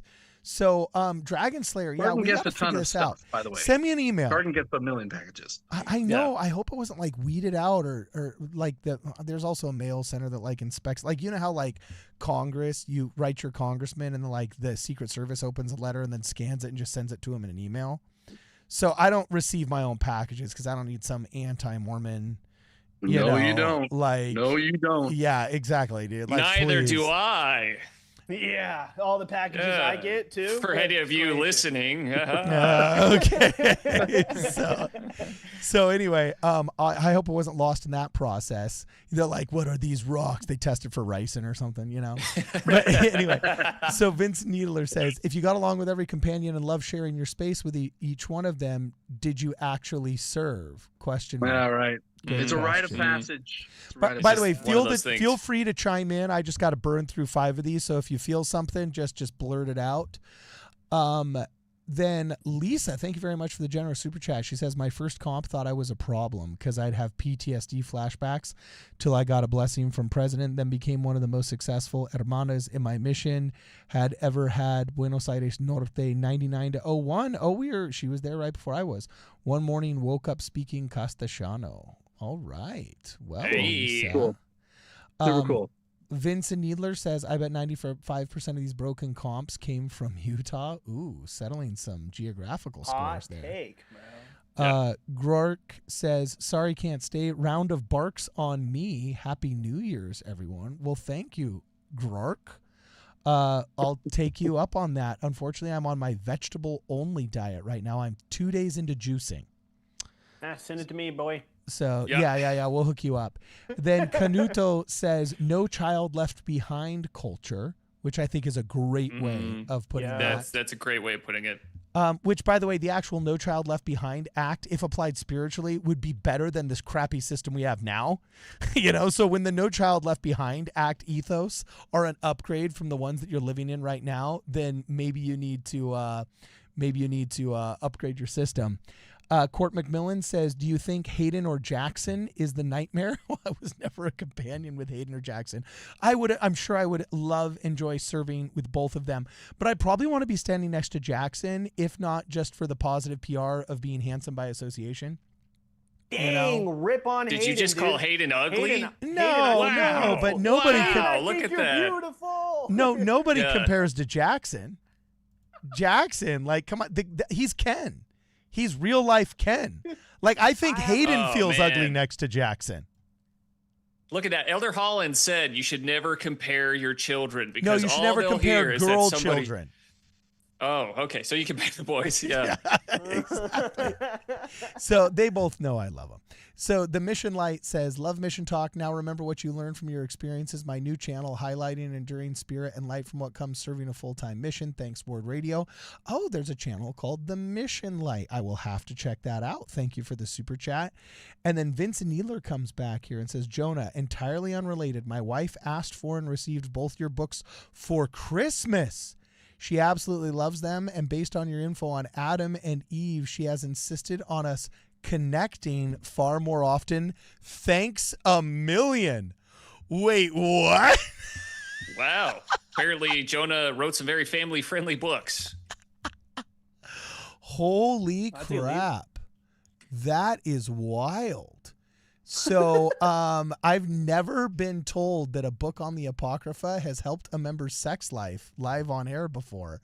That's a first one on me, but I'm here for it. And good job, Jonah. Good. I ain't read those books yet, but shoot, let's crack them open, dude. Yeah. Did Solomon write some more songs? Yeah, dude. Like, is that what it is? Dude? I don't know. We'll have to ask him. Okay, then thank you, Vincent Needler. And finally, last one is John Davis says, my nightmare companion wore adult diapers, asked his comps to tighten his diaper at night. He would convince elders on transfers to wear diapers and took pictures of them. He came out as gay afterwards. Shocker. Yeah. That's not true. I'm choosing not to believe that story. Wait, so it's not a furry. It's not a furry who believed in having a kitty litter box. It was an adult diaper. Adult diapers. Okay. Yeah. John Davis. Imagine being one of his companions, just looking back through his Mission album, and he's just like, yeah, here's one. We had a whole photo shoot on a P-Day of me in diapers for some reason. He never wore them, but like that whole day, he just had me in diapers. Okay. John, if you just had me read that super chat for the clip, you're welcome. If you didn't, and you can provide photo evidence of this, I'll blur out his face. I don't think the internet could handle that. I will blur out his face, but there is a meme that is about to happen of my comp served in adult diapers. If he served in adult diapers, that's not just a meme. That's a symbol. That is the missionary that we're talking about. The undeveloped child that is being sent out on the mission who is just not ready to be an adult, right? Well, and if we're actually for a medical reason, then of course our heart goes out to him. But if it's this weird, strange brew of just attention getting outside of you guys this, didn't ask your companions to dress up in diapers either? Yeah, no. Yeah, no, I didn't. I didn't do that. Okay, interesting. Yeah, well, like if it's just part of this, look, if it's mental illness, then it just needs to be addressed, and that's fine. But also, it's like there's this weird brand of just homeschool kids. No, homeschool kids are the most well-adjusted right now. This is the kind of crap you only get in public schools. No, actually, I think public schools have contributed to a lot of this, especially in young men. I remember what it was like to be in junior high and early high school and feel very, very vulnerable socially, especially in a new school where I didn't know anybody and I was goofy and I was lanky and some kids got acne, other kids are poorly coordinated. You feel so vulnerable and you're painfully aware of your vulnerability, and you would do anything for a protective identity or somebody to take care of you. And do you know how many friends I had that if they knew that all they had to do was say, oh, I'm gay, or oh, I'm trans, or oh, I'm a furry, or oh, I wear adult diapers, that all of a sudden the entire administration would defend you like the sacred cow that you are? How many people like the would cast of Stranger Things? Like the cast of Stranger Things. Yeah. Then literally, like, how many kids would resort to that actually aren't into it, if not just to receive the social protection? Right. So, like, I don't know. I hear those stories and I'm like, I can't help but believe it, because I've heard only weirder and seen only weirder in real life. From the people that brought you 6'7". Send a super chat of just whatever the crap you want now, I guess. We're believing all of it. Just throw them in. Okay, so we know crappy mission companions exist. Right. There always will be crappy ones that get through the cracks, and sometimes it's going to be mental illness, sometimes it's going to be just like general undetected laziness or whatever. And if it were kept to less than 10%, we'd think, hey, like any good system, there's going to be bad apples that either get in undetected or develop on the mission. And fine, that's within the parameters of what we consider usual healthy population of missionaries. But I swear, I feel like it when I was serving, I felt like it was 50% of the mission. It wasn't 5. Like most of them, yeah. It wasn't 5. It was like 50% of the mission. And maybe God was just quarantining them in Buenos Aires North, but I feel it's a problem that needs to get fixed. And I don't feel like sending them out earlier is the solution. Right. Well, and there's a lot of stress that it causes on the missionaries that just want to do a good job. That's the thing. Is like, if you've been raised, you're ready to go. You're like, yeah, I'm excited to be a missionary. And then you get a companion who's really tough and you basically have to babysit him. That's kind of hard for the active missionary who wants to do a good job, who's trying to be a good missionary, who wants to be obedient to the mission rules and to God and his testimony and trying to do all of the things, but then being forced to not be able to obey like he wants to obey, or to work like he wants to work. That causes a ton of stress, and nobody wants that, who grew up hardworking and wanted to get after it. It's like, oh man, now I have to just take care of this guy. So I think it would be really cool if mission presidents implemented like a rule that, like, if they do have, like, so let's say someone sneaks in, they slip through the cracks, it's a rough mission companion. Mission presidents should have a rule that, like, you can't have that nightmare companion for more than like one transfer with any elder in the mission, right? It's like you got to hot potato that guy, just because, like, it felt like I spent most of my missions, like the longest transfers, more transfers with bad companions than I had good companions. My favorite companion, I was only one transfer with him, but we got so much done. We were best friends. It was amazing. And then I had like really tough companions, and it was like 2 transfers, 3 transfers, and it was just like, oh man, could I just get a little bit more time with the great companions? I feel like that could really help missionaries who are trying to do. So how do we raise this bar that you want before Roy starts bragging about his mom again? I'll go in hard, dude. I'll do it. We'll one more time. One more time. No, I think it goes back. Elders Corps, Relief Societies. I think we should probably implement more rigorous missionary prep. Like, I think we should do, just like we have at home, come follow me. We should do at home mission prep that isn't just, here are the basic lessons, basic role play. We should do like, all right, here is how to take care of a house. Here is how to pay rent. Here is how to fill up a car. Or here is how to walk 10 miles in a day. The best mission advice that I got before my mission, it was from a returned missionary who had served in Paraguay. And he's like, you want to prepare for a mission in Paraguay? All you got to do, it's really simple. You take a bucket of water, walk 5 miles, dump it on yourself, and then walk back. That's how you prepare for the mission. And it was so true, because we got so much rain down there. Like, it was raining all the time. We were a walking mission. It was really physical. It was like, man, that physical element was actually a lot bigger than I thought. Okay, we got 3 more super chats here. Vincent Needler says, I'm homeschooling. My kids are based as heck. Yeah, that's what all homeschool kids say. That's what I'm so based. I'm so based. Yeah, okay. Roy has beef with homeschool kids. Do you really? You got beef with homeschool kids, Roy? Why? Well, listen, here's my hottest take. Hopefully this doesn't make people angry. I think I'm scared to say it, bro. It's too late. I'm scared to say it, dude. I think, in my personal opinion, when I was in high school, homeschool kids pushed more people away from mutual activities and sacrament meeting than ex-Mormon influencers did. Oh, okay. What a hot now listen, take. hold up. Now hear me out.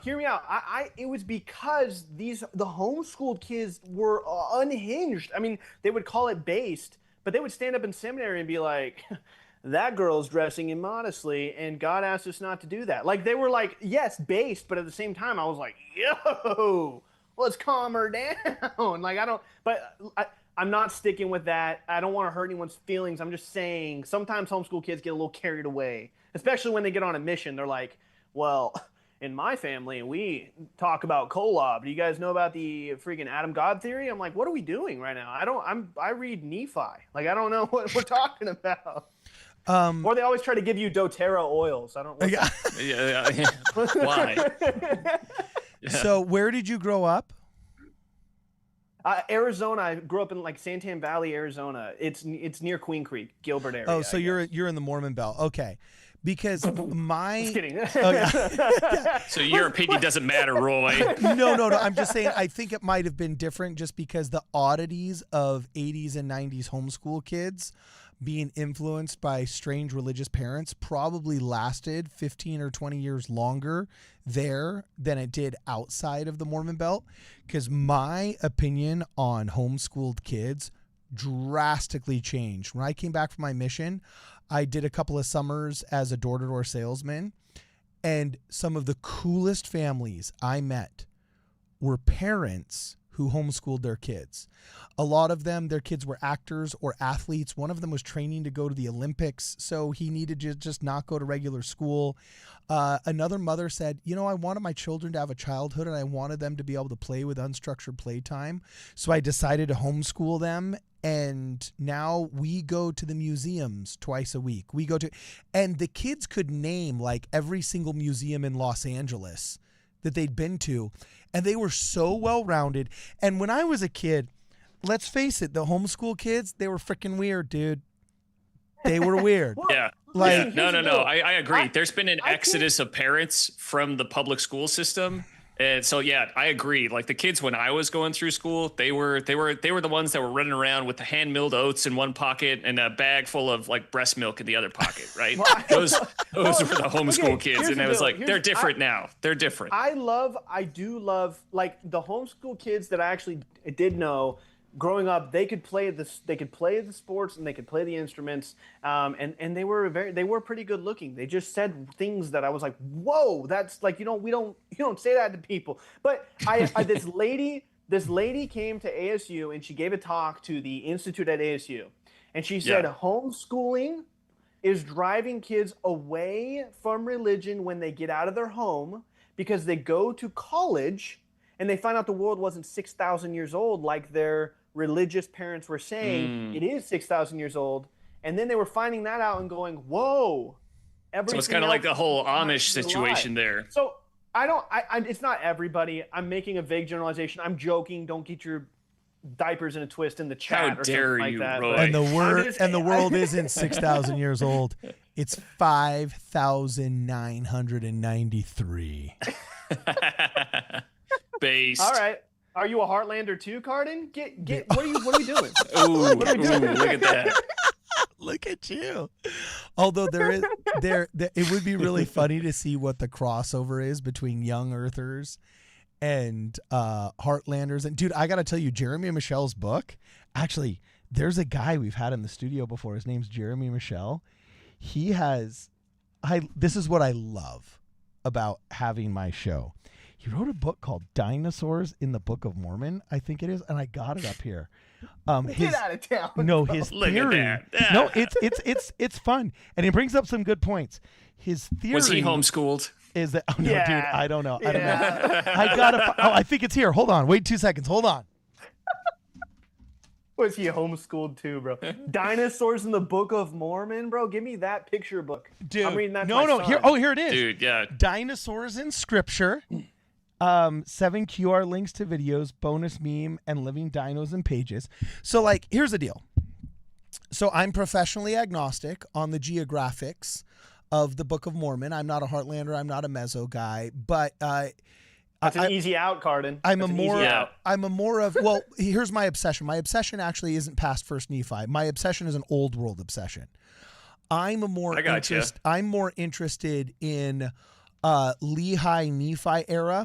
You can get me on the geographical arguments of Mesoamerican versus Heartlander if you want to discuss how did Nephi get here, how did Mulek get here.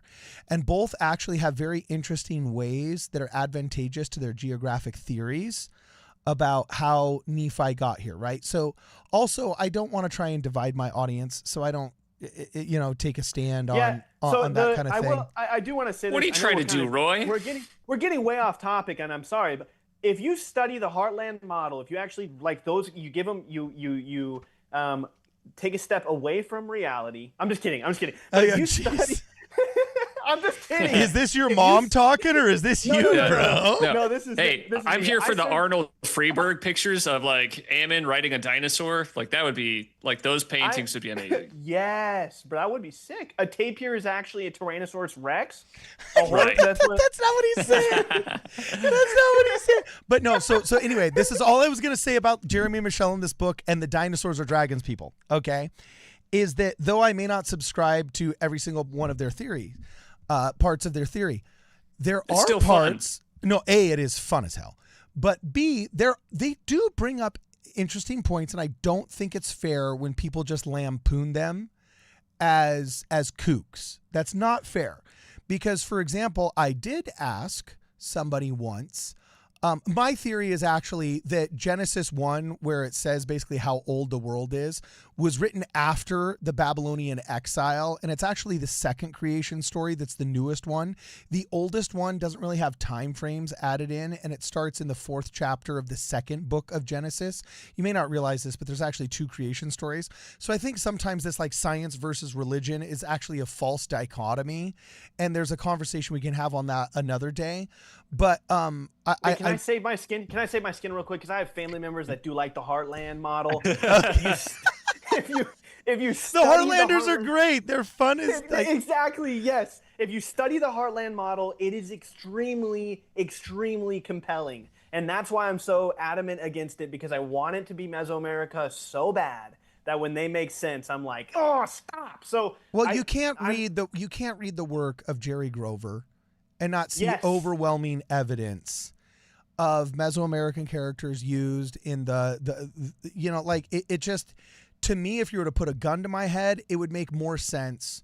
The Sorensen model, the Mesoamerican model. Now, that's not to endorse the activity of how people have been horrible towards Heartlanders. I think Heartlanders do have a big feather in their cap. I think there's a reasonable explanation of how Mulek got here with all the study they've done of the Phoenician and so on and so forth. But that's why I love talking with these guys, you know?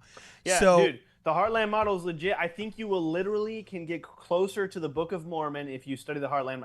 It's a compelling model. Calm down, guys. It's a joke. I apologize to my family members. so you're absolved. But the only thing I was gonna say about our boy Jeremy Michelle, because I got in so much trouble for talking to this guy. Like, dude, if you ever wonder why Nick Fuentes exploded and got popular, it was because everybody's parents said don't talk to this guy for freaking 3 years straight. And next thing you know, everybody wants to talk to this guy, right? I wanted to do a follow-up episode with him because I said, he brings up some good points that like, hey, well, why are dragons the only mythical monster that's on all 4 continents' castles? They don't all have centaurs. They don't all have giant blobs. They don't all have... They don't have ligers. Sasquatch or ligers. Yeah. It's always only dragons. Animal. And then he says, also, I think the dating is bad. We know, for example, that mammoths were supposed to have died 100,000 years ago. Oh, wait, until we found out that they lasted on the island of Catalina and down past San Diego up until like 9,000 years ago, which means they overlapped with humans for dozens of thousands of years more than we ever thought they would.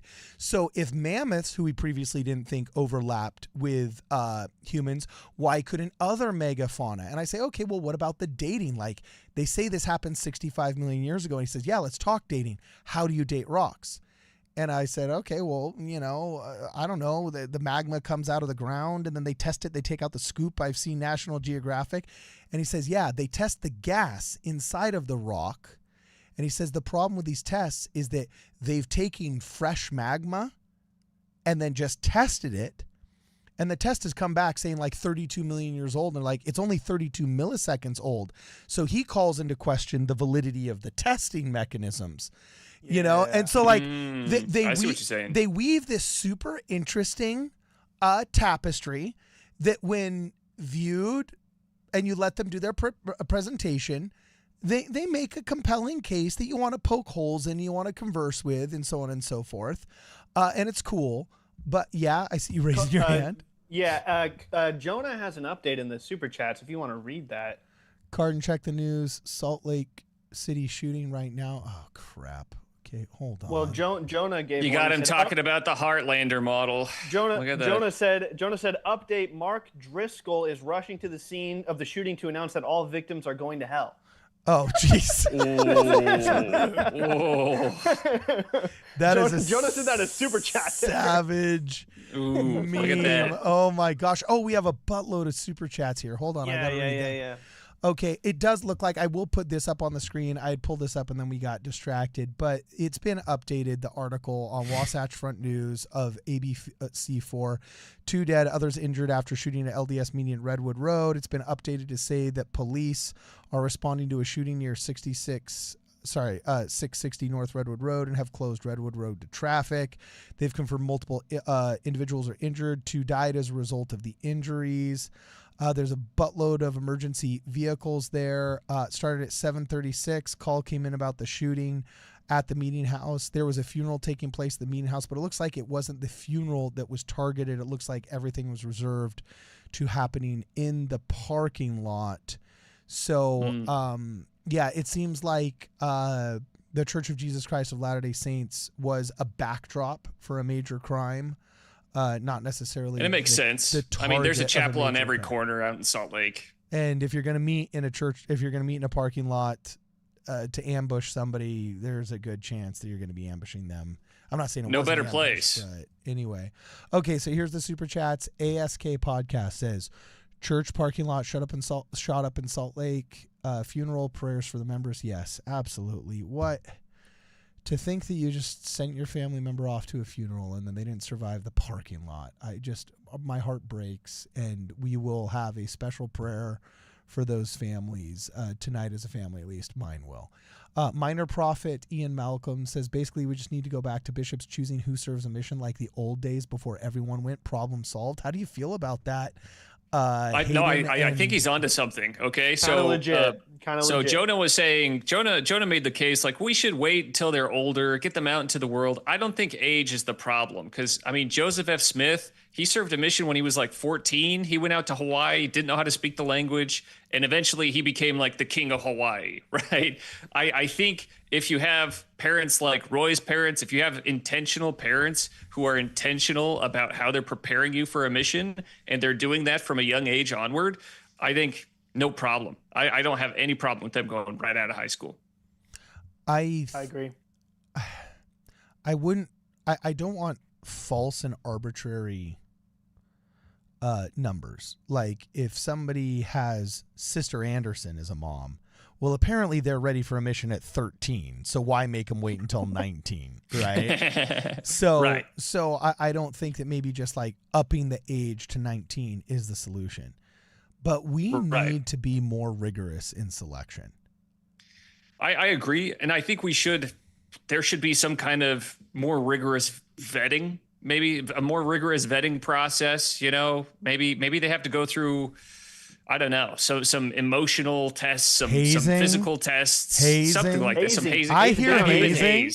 Let's do a 50-miler and then beat up everyone at the end and then make them memorize scriptures. Right. Or, yeah, let's put you in a fat suit, give you FUBU shorts, and send you into an inner city school. Yeah. A white fat suit too, bro. That's right. You know what Get the white fat suit, the FUBU shorts. Yeah. And then let's see how you last. How do you survive? Yeah. Did you have the high tube socks, bro?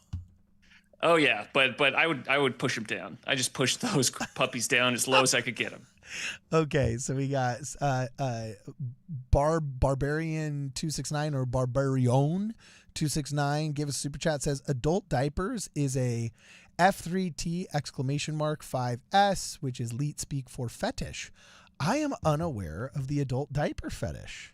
Neither am I. Can we just move on? I'm getting weird pictures in my head. I'm going to buy an adult diaper tonight, and I'm going to send you a picture of me in the adult diaper tonight. Roy, Be prepared, bro. Oh, dude, my wife is gonna be like, "What kind of podcast did you just get on? What the frick is this?" Right. Your and then Cardin's gonna ask you to send him a picture of you in the diaper. Yeah, he's like, "Send him over. Send him now." Come on. Yeah. Everyone's doing it. Make sure I can see your feet. So, dude, I can't even tell you stories from New York, bro. Roy, when I know children aren't listening, I got some crazy stories of some buddies that received money for the weirdest stuff. Oh my gosh. Yeah, you're gonna love this, bro. Okay, Vincent Needler says, I thought homeschooled kids were the origins of autism until I met member homeschooling kids when I was an adult, super smart and hardworking. Yeah, there was a switch that happened in the early 2000s. There was a switch. I really feel that I agree that now the homeschooled kids are more well-adjusted, especially COVID era kids. Homeschooled kids that went through COVID uninterrupted are far more better socially than their public school counterparts who were forced into psycho vax clinic, bolted to your desk, 6 feet apart, not allowed to leave, go outside. The things they did to my children's elementary schools put those kids so far behind. Teachers are still now only saying kids have caught up socially, have caught up educationally. Oh no, it was brutal. In LA Unified School District, it was a bloodbath. Like, just like we laugh. Makes sense for California. Yeah. Yeah. Just like I said this before, I said, just like we laugh at our ancestors that put leeches on people to cure demons and would do bloodletting to cure like pulmonary diseases and like actually believed in that nonsense. Are we still talking about homeschool kids? No, I'm talking about our responses during COVID. Okay. Roy, you're a savage, bro.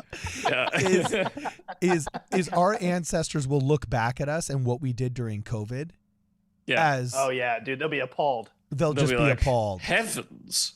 Yeah. So Jonah Barnes says, update, Pastor Mark Driscoll is rushing to the scene of the shooting to announce that all the victims are going to hell. Oh man, boy,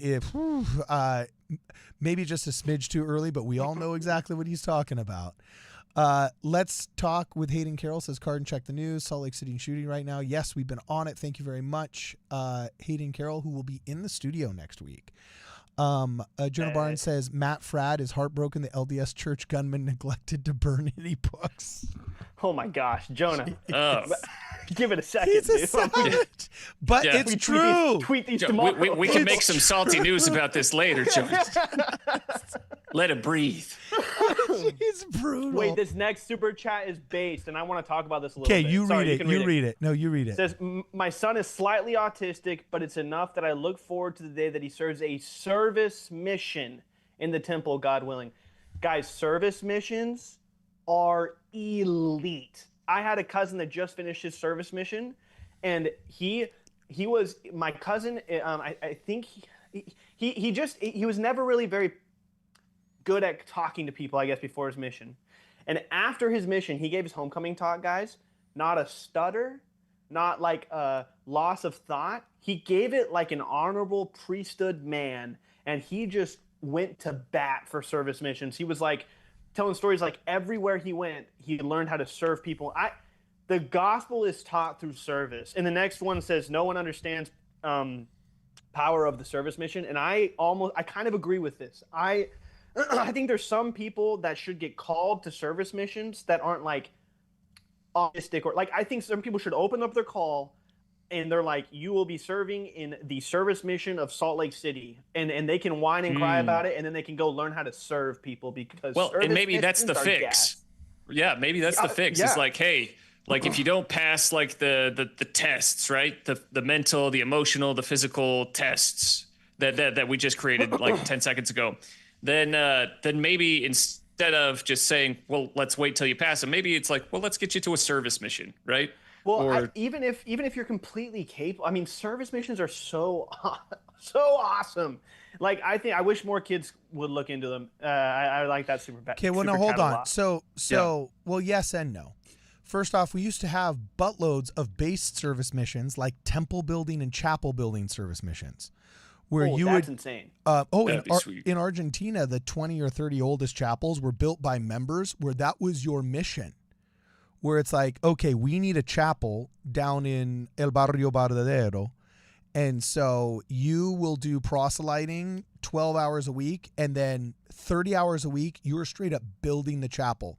So able-bodied men like me would get sent down to like mix cement, learn masonry, build a building in conjunction with some like church engineer or volunteer civil engineer. That the church bought the land, the church bought the materials, but we ain't paying for the labor from somebody else. Your mission is to go build that chapel, and you can do pros half the time.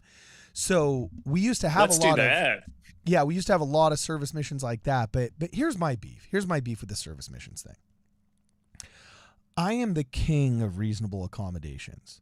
And there's lots of people who have desires to serve, but maybe they're not able-bodied or able-minded enough to do the whole walk 50 miles and put a bucket of water on top of their head and walk back like Hayden did. 5. Maybe they've got respiratory issues like the rapping missionary, and they can't baptize people in the frozen Volga River like Jonah Barnes did after he poured vodka all over his body. Yeah, that's right. Yeah. So it's like maybe not everybody can do that, but there are great service missions at the Bishop Central Storehouse, like the ones that I met there, or in other places. I get that. But now there is this stigma that, like, unless you're like that kid, it's kind of like, could you not hack it in a quote real mission? Which we're just speaking with the snap judgments people make that sometimes can be cruel, sometimes can be incorrect, so on and so forth, right? But my only beef with the whole service mission thing is I feel like though not everybody can pull themselves up by their bootstraps, and we need to make reasonable accommodations for those that can't, sometimes people really do need to just be told to pull themselves up by their bootstraps. And I know so many people that went out to serve missions and then we're like, oh, boo-hoo, I think I have social anxiety, or I think I have, like, I'm afraid of this, or else, I miss my parents, or else, I'm trunky, or this or that. And then now, instead of like a mission president saying, well, tough crap, dog, buckle up because you got a year and 9 months left. Like the letter that Gordon B. Hinckley received from his dad saying, oh, yes. Saying, oh, yeah. Okay. Yeah. Forget yourself. Yeah. Yeah. Just like stop complaining, forget yourself in the work. That letter would not be sent now. True. That letter would not be sent now. It'd be frowned upon if it was sent as well. Yeah, it would be frowned upon if it was sent. And what they'd really say is, it's your social anxiety. Okay, well, we're going to get you some Xanax and a service mission. And then I know so many guys that have been demoted from, I shouldn't say demoted because pride is a sin of comparison. So I shouldn't say demoted, but like they've been taken out of their regular mission and then put into a service mission. And then guess what? If your beef is social anxiety, and you're not either receiving the correct treatment and learning better coping mechanisms, then the service mission ain't going to do anything different for you because you're still going to be surrounded by people. And then so guess what? Well, for me as well, it's like I eventually got married, and when I have social anxiety or depression in the morning and I don't want to go to work, my wife suffers, and so does my child. But thankfully, I learned how to be like, I'm going to get up and go do things, even if I don't want to. I learned on my mission. I learned after my mission. I learned before my mission. We're too quick. We're too quick to just say, okay, regular mission's not for you, service mission. And then as though that's some magic fix. And then it's not. And then they drop out of the service mission.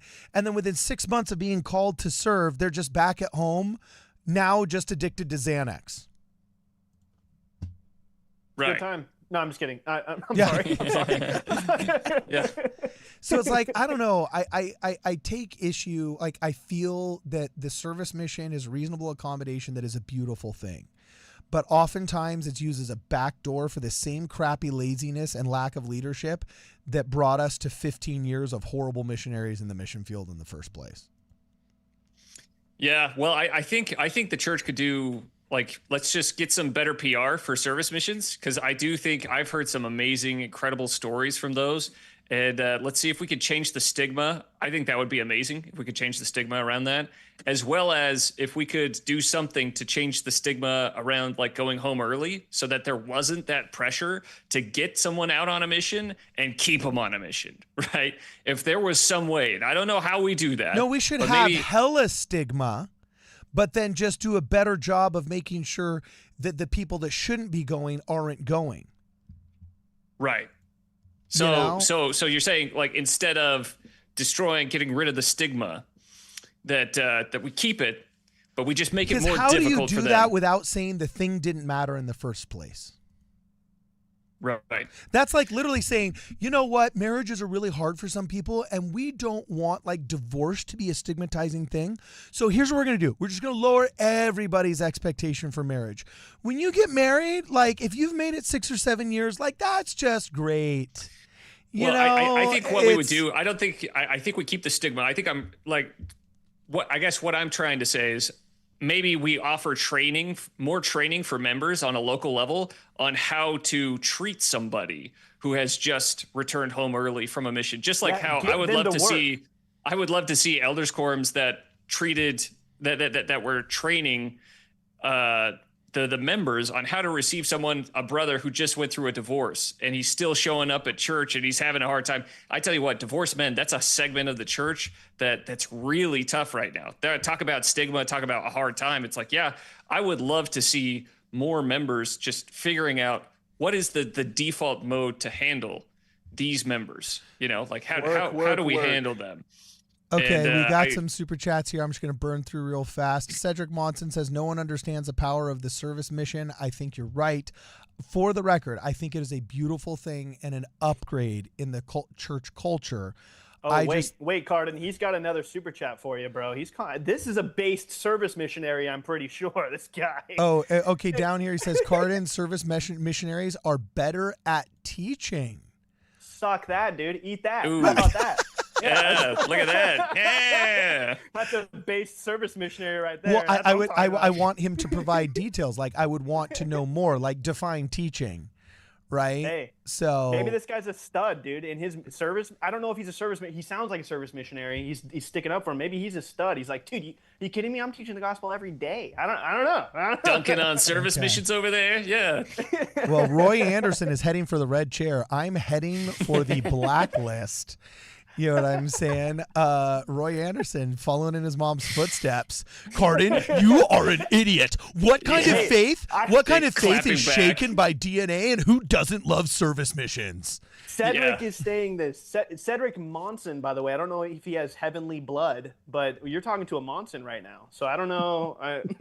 Okay, one of my roommates was also a Monson. Yeah. One of my roommates was also a Monson. So let's slow. Sorry, is heavenly roll. blood a thing for all the non-members watching this? That's not a thing, okay? That's not a thing. Yeah, I'm making it a thing now, dude. It's right. sacred. The Monson reference was to Thomas S. Monson, right? So it's just guys, we have 4 minutes. A super chat was shared. We have 4 minutes left. If you guys want to keep going, we can keep going. But technically, we have 4 minutes left. We got really far ahead of ourselves. That's what happens when 4 return missionaries all share talk time. Let's talk with Hayden Kellerl. Says, my mom says I'm autistic. How can I know? Oh, you know, Hayden. Yeah. Yeah. Okay. Roy and Hayden used to work together. They used to be seminary teachers together. Bro, if Hayden Carroll is autistic, then we need more autistic people in this world. Yeah, no, that's we a get good, some more of those. That's a good comment. Yeah. All you young couples out there, just pop the Tylenol. Just don't even hesitate. Just go for it. Yeah, it's too late at this point. When everything is autism, nothing is autism, right? Yeah. That spectrum, it's too wide. Need more Hayden Carrolls. Okay, so True. I don't know what this is, but Fights Word Radio 3735, maybe Fights Word Radio, I don't know, says that adult diaper thing sounds like something Jeremy Runnels is into ... I don't know if they're just trying to get a clip. I don't know if they're just trying to get a clip or if they're just thanks for the $5 for trying to get a clip. But Fights Ward Radio, I wonder what they're up to with that username. Vincent Needler says, for the record, I would say Jonah Book improved our person our personal lives, I would say his description of Adam and Eve's love has brought her more appreciation. Oh, did you hear what Vincent Needler said about your book? You were gone looking up info on the shooting. I did hear that they have couple inventory a little more often. Companionship inventory. Yeah, that's right. Inventory. Hey, make them babies. Make them. Hey, guys, do what you're good at, and we Mormons are good at making them babies. Okay. That's right. That's right. So Vincent Needler says, I have to admit that I am at least 15 minutes behind and have no idea where the conversation has went. To clarify, you guys rock. That's fine. We don't either. And Cedric Monson. Ooh, actually, I haven't read his super chat yet. Roy, you can read his super chat. Oh, dude, I'm a big fan and read of it Cedric. in President Monson's voice. My mother once told me I served. I'm sorry. He said, I'm a service missionary. I was teaching in Guatemala. I mean, preaching the gospel. Also, I keep running out of characters to type. I don't know what that means, but he served in Guatemala, so now he literally has holy blood, I'm pretty sure. If you've served a mission in Guatemala, you're going to be exalted. That's a celestial kingdom mission right there, anywhere in that country. Wow. Cedric, I'm going to bat for you, dude. I love service missions. Boy, how did I end up looking like the absolute jerk jock that, pushed the kid into the lockers? Here I am just saying, hey, look, we don't tell guys to buck up.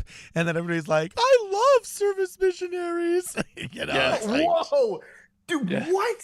I'm going to fight you after this. Carden's pushing over wheelchair kids. Carden, Yeah, hey, geez. Carden, don't worry, I'm right there with you. Just I was gone for that part of the convo. Yeah. Savage, man. Yeah, leading the charge. Savage. Okay, so all right, we're caught up on super chats. So now back to the fix it section. Let's wind this down here. Yeah. Dude, how do we fix this, man?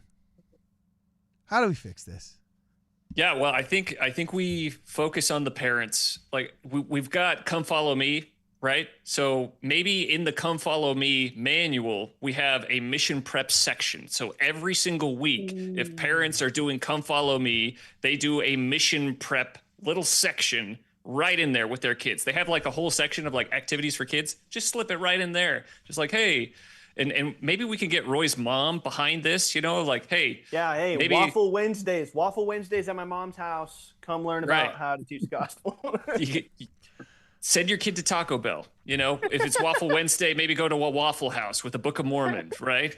And give your child that and just show them clips of Roy approaching people as a 10-year-old. I think that would be I think if we could because I think we're expecting missions to do too much. So I think we got to put more responsibility back on the shoulders of parents. And I think maybe changing the Come Follow Me, changing mission prep so that mission prep actually focus a little bit more on the physical skills, the hard skills of the mission of paying bills, doing dishes, taking care of yourself, basic hygiene. That would be great. And I think those would be the starting places for me. But I'd be interested to hear your thoughts. Well, because I got to tell you, dude, shoot, man, I got friends and family that watch this show that were involved in mission prep for young people in some of the congregations that I've been in. And I got to tell you, our entire church manual culture has descended into garbage therapeutic deism. And wow. mission prep is largely just read this passage from the Book of Mormon. How does it make you feel knowing that God loved Alma so much that he prepared a mission so real, though. for, and then it's right. So real. That's totally it. It's just like literally all of the church manuals are just garbage LDS feelings barn. And I'd go and I'd visit these temple preps, and I was the most popular seminary teacher. I was getting kids that were inactive coming back out of the woodwork to go to seminary at 5:45, 6 a.m. That's a lot different than convincing the inactive kid to come play basketball at 7 p.m. once school's done. All right. These kids were dragging their buddies from the football team and they were feeling the fire of Jesus Christ, baby. And that's our job, right? Is to share that light, share that fire, hopefully create a situation analogous to the Spirit, right? And so I was in the church building oftentimes when the mission prep class would happen as well for the older kids. I'm teaching like the 12 to 14-year-olds. Mission prep is for, I think, back then it was like the 18 to 19-year-olds. And they said, well, what do you think we should add? What do you think we should add? Because I sat in on some of them. I said, can you just add like never in my mission was I ever approached by anybody to ask what my relationship with God was, except for one hippie and one Hindu person in the LAX airport.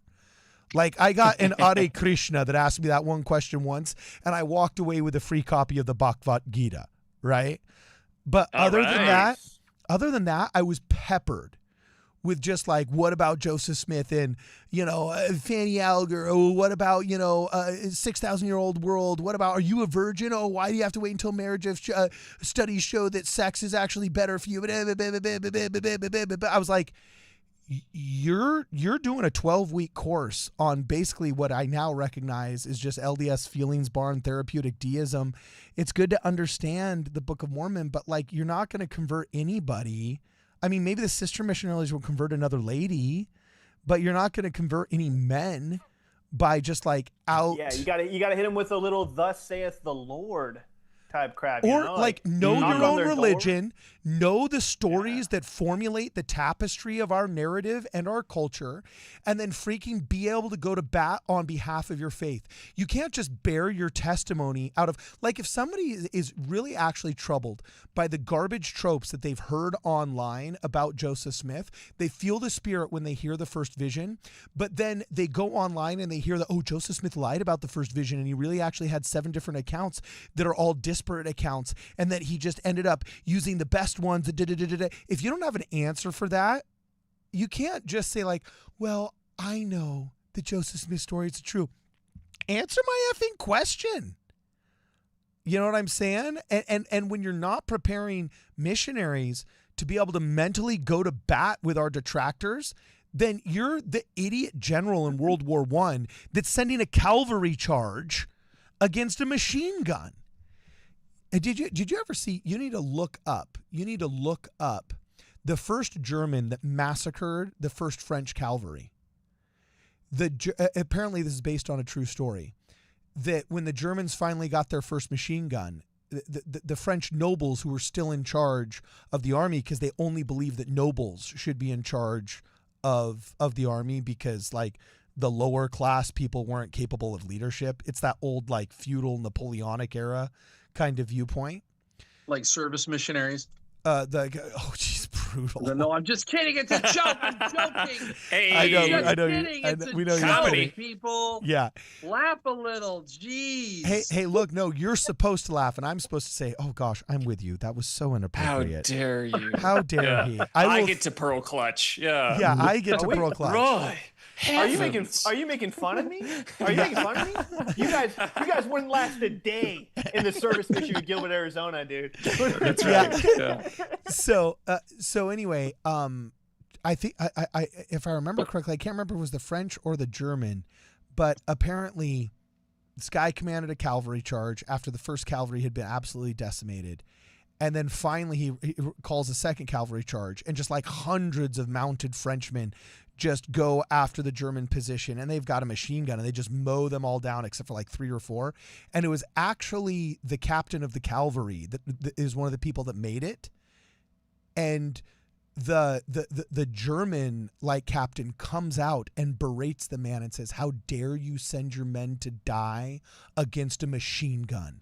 How dare you command an entire garrison to do this? Look at what you just did. This wasn't us. This was you being an idiot, going headlong first on horses into a machine gun nest, bonehead. And he just like came out and just berated him, right? Now, again, I just want to say, Tarnan's views on the bad parts of mass killing, government-sponsored murder or war are not generally adopted by all of Ward Radio. He's not speaking for all of us when he's poo-pooing the time-honored tradition of massacring strangers on a battlefield. Okay?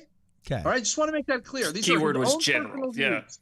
We've got a pacifist in the chat, so yeah. Isn't he a mission president over a service mission or something like that? Is that what you do for the? Yeah.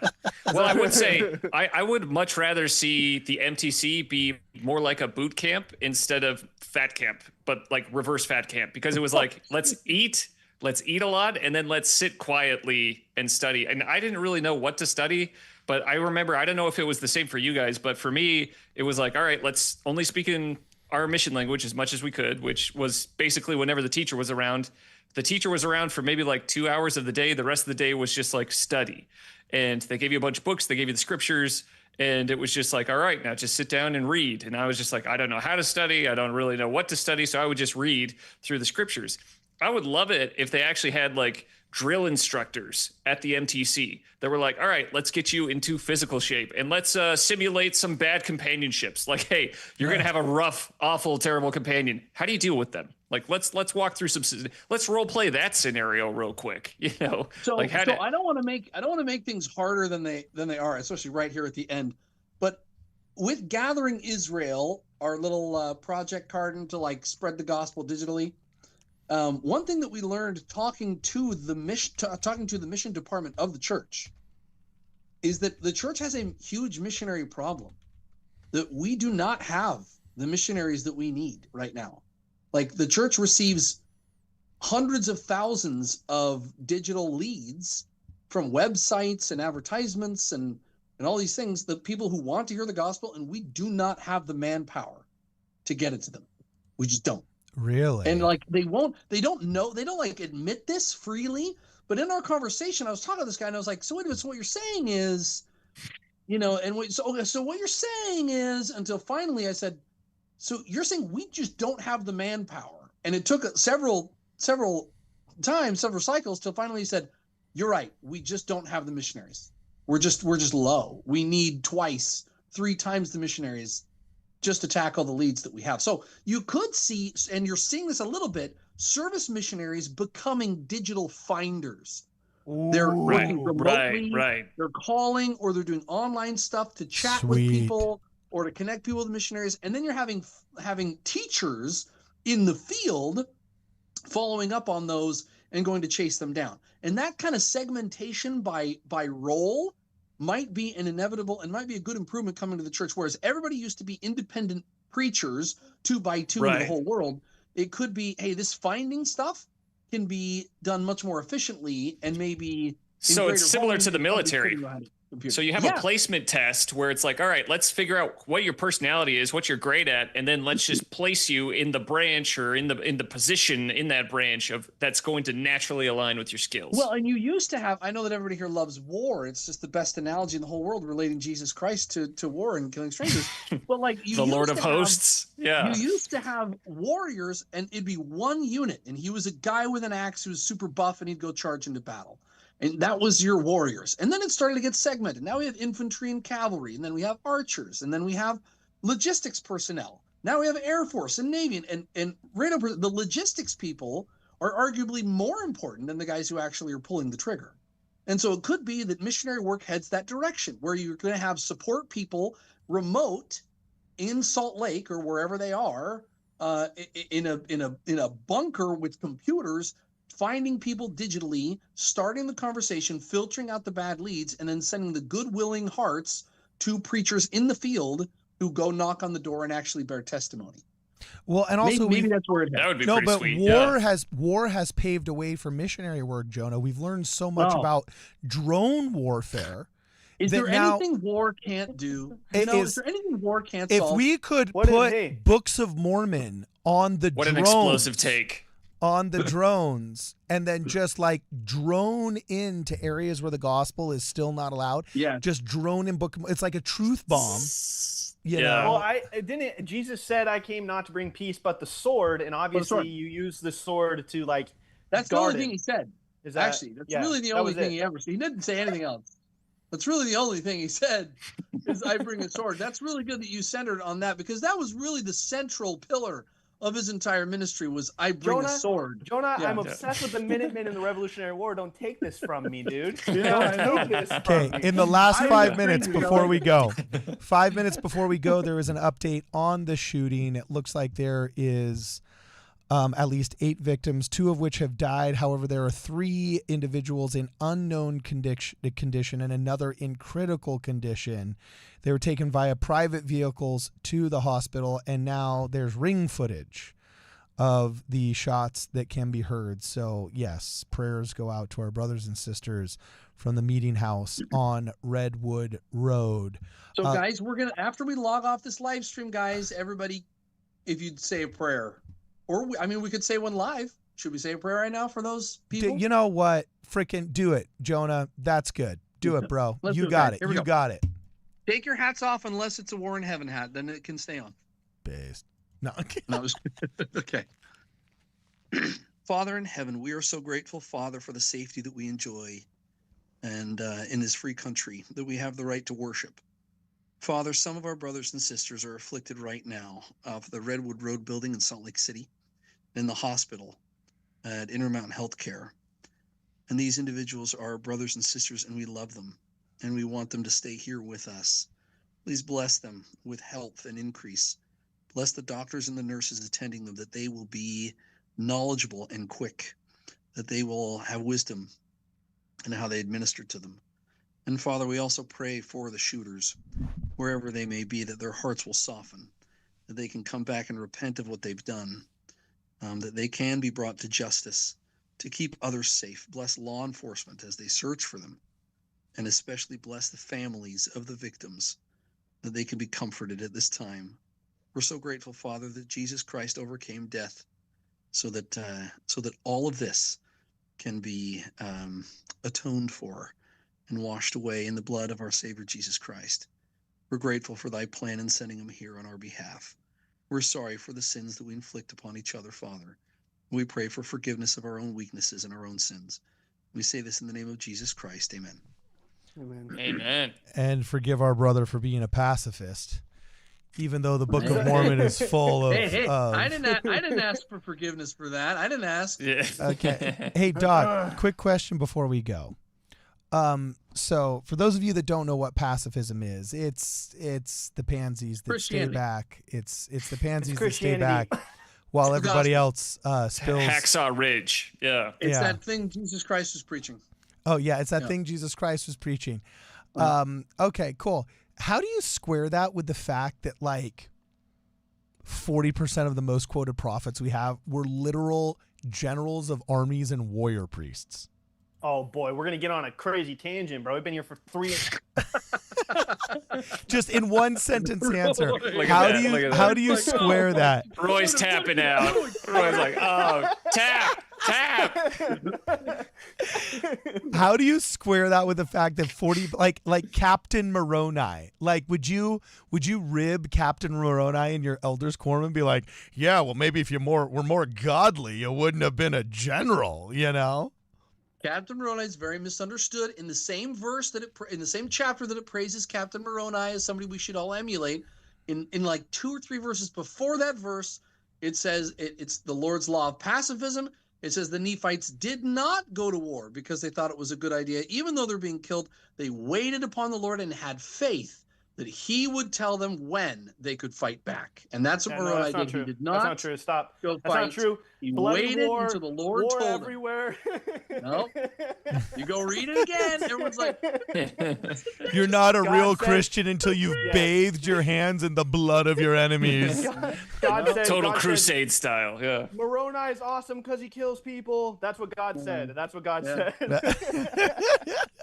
Okay, last super chat is Christopher Rogers says, have a self-reliance course on mission prep for the parents and kids, then a come follow me year that focuses on the Apocrypha. That's true. We need to incorporate more of the Apocrypha. That would be cool. Yeah, let's do that. Who the crap would teach that? Roy, dude, you're fun to have on live streams, Roy. I'm sorry. He's a wild card, yeah. On Sundays, because my second hour Sunday school now, I used to be going to the Russian branch, but now the chimes have switched, so now I actually go to second hour and it's Sunday school, and man, I don't know if I can do this, man. Yeah. Yes. They're all like, yes. the Old Testament is just the bestest of the bestest, and like, it's like so great, and that's what the brass plates were. They were just the Old Testament, and I'm like, okay, oh my gosh.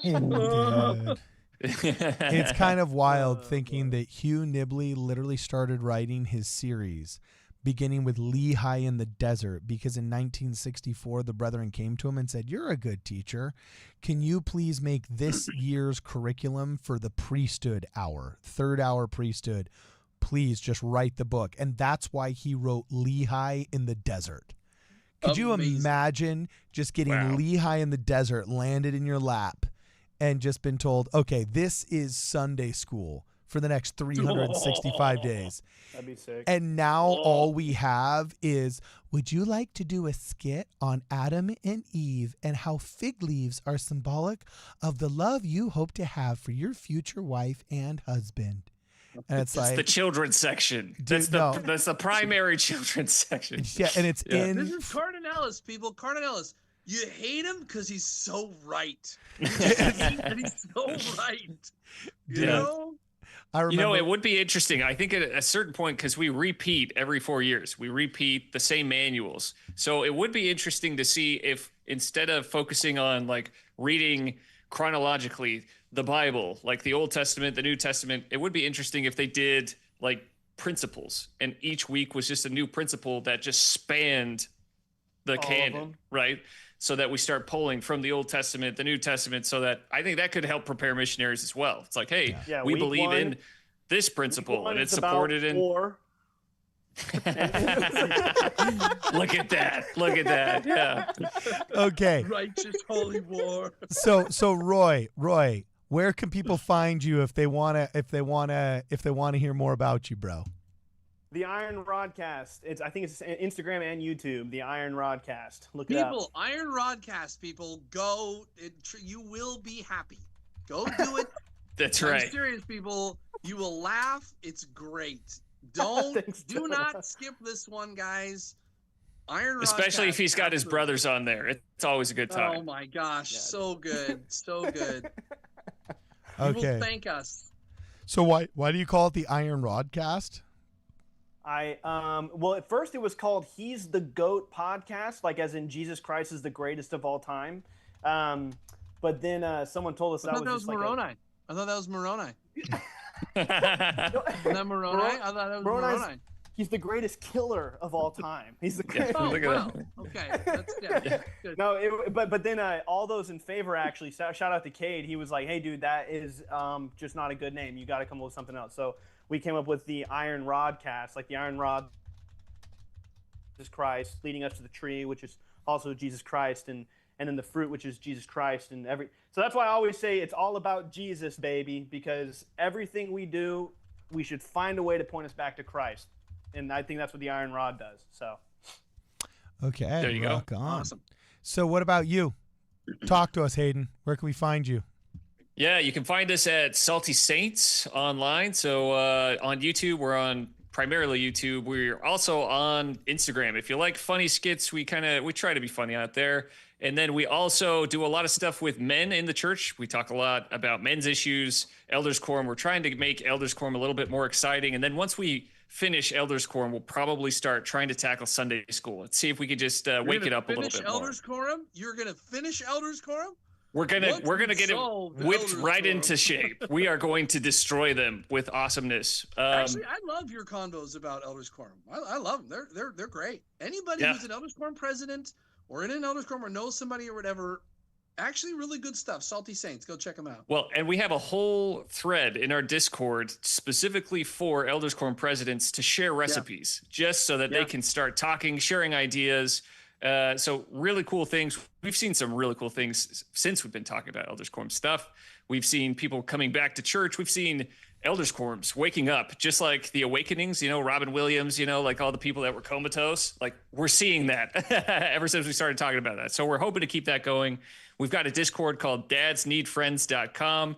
in an effort to combat the male loneliness epidemic and to see if we can drive those suicide rates down among men, primarily age 25 to 44 in the state of Utah. So that's what we're hoping to do. Okay, cool. So here we got Salty Saints. I can see it on your screen. And then we also got the Iron Rodcast right there, dude. Got everything. This is pretty awesome. And I got to admit, your reactions are freaking hilarious, Roy. I don't think there's any other way of just So putting good. it. So good. You are freaking hilarious, dog. No, they're so good, bro. They're really, really funny. Yeah, they're good. I almost want to glad play you one, enjoyed it. like the Mormon tax Did you see one. the one? Did you see the Mormon tax? Yeah, that was crazy. The that was crazy. This just came out with. I was looking at the one above it, but there's a Mormon tax one. Okay, I let me see. Hold on. What is this? It's not playing because it's not. Here we are. Okay. Pay tithing on my alimony. You're supposed to pay tithing on any increase that you get, and it's Like not Mormon tax. It's Mormon tax.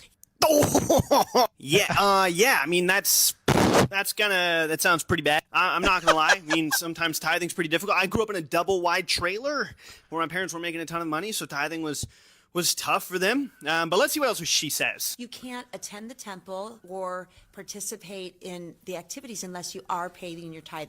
I don't know what activities she's talking about. Like the Halloween chili cook-off? Yeah, you can still go to that. You don't even have to be... That's funny, dude. Dude, this is good stuff, bro. I dig it. This is good stuff. And then Jonah, Thanks, before bro. we get out of here, man, where can people find you, dog? right here. It's Ward Radio. It's where I live, man. I'm at Ward Radio. Yeah. I don't have anything. This is Got me. nowhere to go. I got nowhere to go. He's So our- Ward Radio. You can find me right here. We're gonna be in studio here next week, filming with Ether's Elephant. Gonna be good stuff. So look for live streams this next week in the evenings. It's going to be lit, as the youths say. Yeah. And yeah, that's where you can find me. Ward Radio. Yeah, rock on. So thanks so much for hanging out with us, guys. Just hold on for 30 seconds after the outro music plays, and I'll get right back with you. It's been real, and it's been fun, and it's been real fun. For this and more, please make sure you guys check us out at wardradio.com. I built a rocket in my basement. I'm going